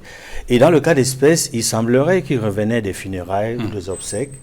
Et c'est toute une famille comme ça qui disparaît. On parle d'une collision donc entre un camion. bus de transport en commun et puis un camion. Tout à fait. Et en attendant le résultat des enquêtes, nous pensons que la première responsabilité, c'est l'étroitesse de la route. Et ensuite, le mauvais état de la route. Il y a certes les questions de vitesse qui se posent toujours et pour lesquelles les responsables des services de transport et des routes n'ont cessé de faire des sensibilisations. Il faut peut-être encore les multiplier. Mais voyez-vous, j'insiste sur l'état des routes. Nous devions organiser la CAN 2019. En restant seulement sur l'état des routes, je crois que nous n'étions pas prêts pour organiser la CAN 2019 qui a glissé en 2021. Et je répète toujours, je ne serais pas surpris que le Cameroun n'organise pas la CAN 2021 parce que rien n'est fait. Que ce soit au niveau des infrastructures, des stades, des complexes qui accompagnent les stades, que ce soit au niveau des infrastructures sanitaires, routières et autres, ça n'avance pas. C'est important de le rappeler, parce que si on ne le rappelle pas, rien ne sera fait. On a un lot de consolation, le CHAN. Sommes-nous prêts à organiser ce championnat d'Afrique des nations des joueurs amateurs? La réponse est non. Et on sera surpris d'ici quelques mois de constater que ça a aussi glissé. Alors, le bon d'Achoua, il y a malgré, je veux dire quoi, il y a des campagnes de sécurité routière qui sont organisées par les pouvoirs publics, il y a des postes de sécurité routière qui sont installés sur nos routes, il y a des mesures qui sont prises par les pouvoirs publics. On a encore en mémoire ces récentes sorties du ministre des Transports en rapport avec les contrôles et tout ce qu'on peut imaginer. Pourquoi, malgré tout cela, on n'en arrive pas à réduire significativement le nombre de décès sur nos routes? Il y a des moments où je me dis, qu'est-ce qu'on a fait au bon Dieu pour mériter tout ça? Qu'est-ce qu'on a fait au bon Dieu? 37 ans, pas 1 kilomètre de plus, pas 1 mètre de large de plus sur le triangle national. Et un axe aujourd'hui qui est dans un piteux état. Duval, je vais dire quelque chose que j'ai vécu ce matin. J'étais à bord de mon véhicule, j'ai démarré de Yaoundé pour Douala, avec mon premier vice-président, Maître Emmanuel Sim. Nous avons loupé pratiquement à 3 reprises de rentrer sous des grumiers qui étaient abandonnés sur la chaussée. Qu'est-ce que ça coûte à l'État de faire, de mettre sur pied un service de surveillance routière avec des remorqueuses pour engins lourds, quitte à facturer le remorquage au propriétaire du camion? Vous voyez un camion qui est là, un mois, c'était un désastre. Un accident, c'était, je ne sais plus quelle marque de voiture, une petite Corolla qui est rentrée sous un grumier complètement déchiqueté. Un grumier abandonné sur la chaussée. Est-ce qu'on est dans un pays sérieux? Est-ce qu'on est dans un pays où la vie de l'être humain tient vraiment encore à cœur à ces gens? Allez faire Yaoundé Bafoussam. Je vous assure, au début, vous faites le signe de croix, à l'arrivée, vous faites le signe de croix. Qu'est-ce qu'on a fait au bon Dieu pour mériter ça? Je vous assure que si ce gouvernement de fainéants avait travaillé pendant 37 ans, il y aurait, je vous dis, c'est un gouvernement de fainéants, c'est les faits. Il a été ministre dans ce je vous dis que c'est un gouvernement de fainéants. Comme c'est un fainéant. Ok, je vous le conseille. D'accord. Bon, permettez que je dise que on ne peut être que fainéant. Oui, comme c'est comme toi. Anissé Mani, permettez qu'il J'ai dit, je vous le conseille et on avance. Vous aurez vos tours de parole. Vous aurez vos tours de parole. Préciser que comme M. Kamto. Vous avez vos tours de parole. Si au moment où vous parlez, il vous interpelle, on ne pourra pas terminer. De M. Kamto, oui, allons-y. Non, soyons polis. Non, c'est ce qu'il a dit. Je vous en prie, soyons polis. Bon, écoutez, vraiment, si on ne peut pas continuer, on va s'arrêter là. Anissé Mani, Vous attendez votre tour de parole, vous prenez la parole et vous parlez. Parce qu'il est en train de parler, vous l'interrompez. Comment on peut dire le feignant, mais donc on dit écoutez, vraiment, si vous ne voulez pas qu'on continue à discuter, on va s'arrêter là pour ce dimanche. Parce que il est en train de parler, vous attendez qu'il finisse, vous prenez la parole. Si je dois l'expliquer, la fainéantise, c'est quand on n'arrive pas à travailler. Vous comprenez? Et c'est parce qu'on n'arrive pas à travailler que je vous dis bien que l'axe Yaoundé, Bafoussam, Douala, Yaoundé est dans un piteux état parce que des gens ne travaillent pas, c'est des feignants. Je dois vous dire ça en anglais? C'est le triangle de la mort, c'est comme ça qu'on appelle ça. Je dois vous dire ça en anglais? Que depuis, je sais pas moi, 8 ans, vous nous promotez une autoroute qui est seulement longue aujourd'hui, je sais pas moi, de 10 km ou 20 km. On ne sait même pas où elle se trouve. Aujourd'hui, 9 ans, 7 km d'autoroute entre Simalin et Yaoundé. 9 ans. On n'est même pas à 1 kilomètre. Toujours dans l'extrapolation. Alors, je vous dis la vérité. Anissé Mani, est-ce que ces accidents qui se multiplient sur nos routes ne devraient pas nous amener à nous interroger sur je ne sais pas si c'est la politique de transport, sur les mécanismes, sur la politique gouvernementale en matière de protection des vies des personnes sur nos routes? En fait, avant de répondre à la question, je vais rapidement rappeler à Edmond une chose. Quand on parle de rencontres diplomatiques informelles, ce n'est pas annoncé par le ministre, par le porte-parole du gouvernement parce qu'on tient des rencontres informelles parce que justement il y a un ensemble d'aléas qui empêchent que ces rencontres puissent être formelles. Ce n'est pas ce que j'ai dit. Maintenant, si je reviens, c'est ce que vous avez dit. Mais vous avez dit qu'il fallait que les ministres de la communication puissent se parler là-dessus et qu'on soit. Ok, bon. Maintenant, je reviens sur la sécurité. Lorsque vous sortez de chez vous chaque matin et qu'il pleut, vous prenez toutes les précautions. Vous mettez vos bottes, vous mettez votre parapluie et autres. C'est la même chose quand on prend sa voiture. Quand je prends ma voiture pour aller au travail, je connais l'état de la route. La route ne va pas s'adapter à ma conduite.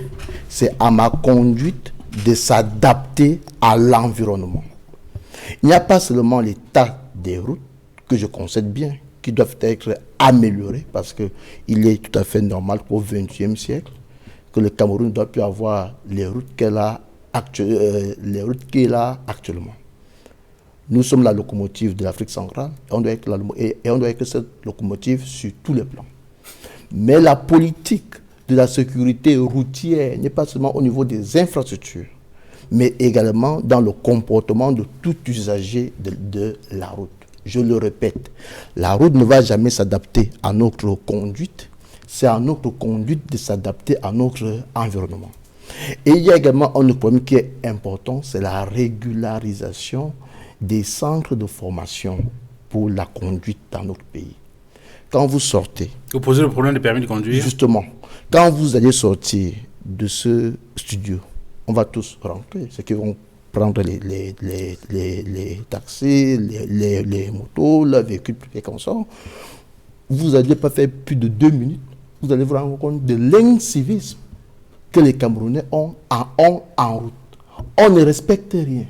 Pas de code de la route, pas les signalisations et autres. Donc, c'est 3 éléments. Et à ce sujet, justement, on se souvient qu'il y a quelque temps, on a même initié, le ministre du Transport, c'est lequel, avait initié la question du permis de conduire à point. Oui. Et puis après, plus rien. Justement, je peux vous dire, nous aussi, au sein du RDPC, je vous rappelle une chose. Vous n'avez jamais vu une marche du RDPC qui soutient un ministre ou un DG qui a été arrêté pour vol, pour corruption et autres. C'est pour vous dire que nous-mêmes, nous sommes les premières victimes. Vous pensez que lorsqu'il y a des mois en route, ça regarde que tu es de quel parti politique? Non, nous sommes tous victimes de cette situation. Et nous condamnons l'immobilisme de certains de nos membres du gouvernement qui font des annonces, mais qui ne suivent pas. Vous avez pu esquiver donc, je dis ceci, monsieur. Donc, c'est un ensemble de mesures du gouvernement, mais également une prise de conscience individuelle qui va permettre à ce qu'on freine ces hécatombes sur nos routes, parce que les morts de route, c'est dans tous les pays, même les plus développés, même ceux qui ont les routes les plus modernes avec les voitures qui n'ont même pas de conducteur et autres. Mais pour réduire ces hécatombes sur nos routes, il va falloir qu'il y ait une triple responsabilité. D'abord, individuelle, en prenant votre voiture chaque matin. Sachez que votre vie et la vie des autres Camerounais est en jeu. Vous devez adopter un comportement le plus approprié. Mais que le gouvernement également fasse son travail. Il y a de la fermeté, comme Elie était en train de le dire. Il faut de la fermeté. Lorsque une organisation, lorsqu'une structure qui doit former, qui a une agence, qui ne respecte pas la loi, il faut frapper. Et parlant justement de fermeture des agences, Edmond Kamgia, on a des cas où il y a des agences qui ont été fermées, et puis quelques temps après, on s'est rendu compte. Parce que ces structures, comme cette agence par exemple, qui est impliquée, cette agence qui est impliquée dans cette agence qui est impliquée dans cette accident de circulation, par exemple, où certains étaient dans la liste justement des établissements clandestins. Oui, cela signifie qu'il faut revoir la procédure des mesures conservatoires pour s'assurer qu'effectivement, lorsque on sanctionne pour, je sais pas, une suspension d'1 mois, de 2 mois, que ça corresponde véritablement à quelque chose. Sinon, les sanctions ne servent plus à rien. Ok. On va s'arrêter là pour ce dimanche. Merci, messieurs, d'être venus sur ce plateau. Merci à vous, Anissé Mani, d'être venus sur le plateau d'Equinox Télévision. Anissé Mani. Merci. Voilà, vous êtes homme politique et vous êtes militant du Rassemblement démocratique du peuple camerounais, le parti au pouvoir. Merci à vous également, Angélbert Lebon d'Achoua, d'être venu sur ce plateau. C'est moi. Vous êtes militant du Mouvement pour la Renaissance du Cameroun, le MRC. Merci à vous, Edmond Kamgia, d'être venu. Et félicitations encore pour les prix que vous avez remportés et tous les prix d'Equinox. Grâce aux téléspectateurs. Voilà. Merci à vous, Elie Smith, d'être venu sur ce plateau. Merci beaucoup. Alors, l'actualité de la conférence générale anglophone, c'est quoi? Nous continuons toujours à travailler et comme j'ai dit tantôt, nous pensions que les problèmes camerounais doivent être résolus par les Camerounais. Ouais. Et autre chose, M. Mani, les indépendantistes veulent parler directement avec le gouvernement camerounais. Donc il ne faudra pas qu'on laisse des gens nous distraire dans des choses. Moi, je le dis avec autorité qu'ils veulent, c'est que le gouvernement ne veut pas. Oui, c'est ça la réalité. On aura ce débat. Vous rejoignez dans la nouvelle expression. On aura ce débat une autre fois. Oui, parce que avec des faits. Non, parce que moi aussi j'ai des faits que vous montrer. Non, je sais ce que vous dites. Ils ont refusé. Non, c'est faux. Le gouvernement n'a jamais. Pas tous. Je dis certains groupes ont refusé. Non, mais il y a des groupes qui ne représentent rien. Il y a les gens qui sont les one-man show qui racontent. Si le gouvernement veut résoudre ce problème, elle va la résoudre. Oui, ça. D'accord. Merci. Merci, messieurs, d'être venus sur ce plateau. Merci à vous, madame, messieurs, d'avoir regardé cette autre livraison de droits de réponse. Excellent dimanche à tous et à très bientôt. Au revoir.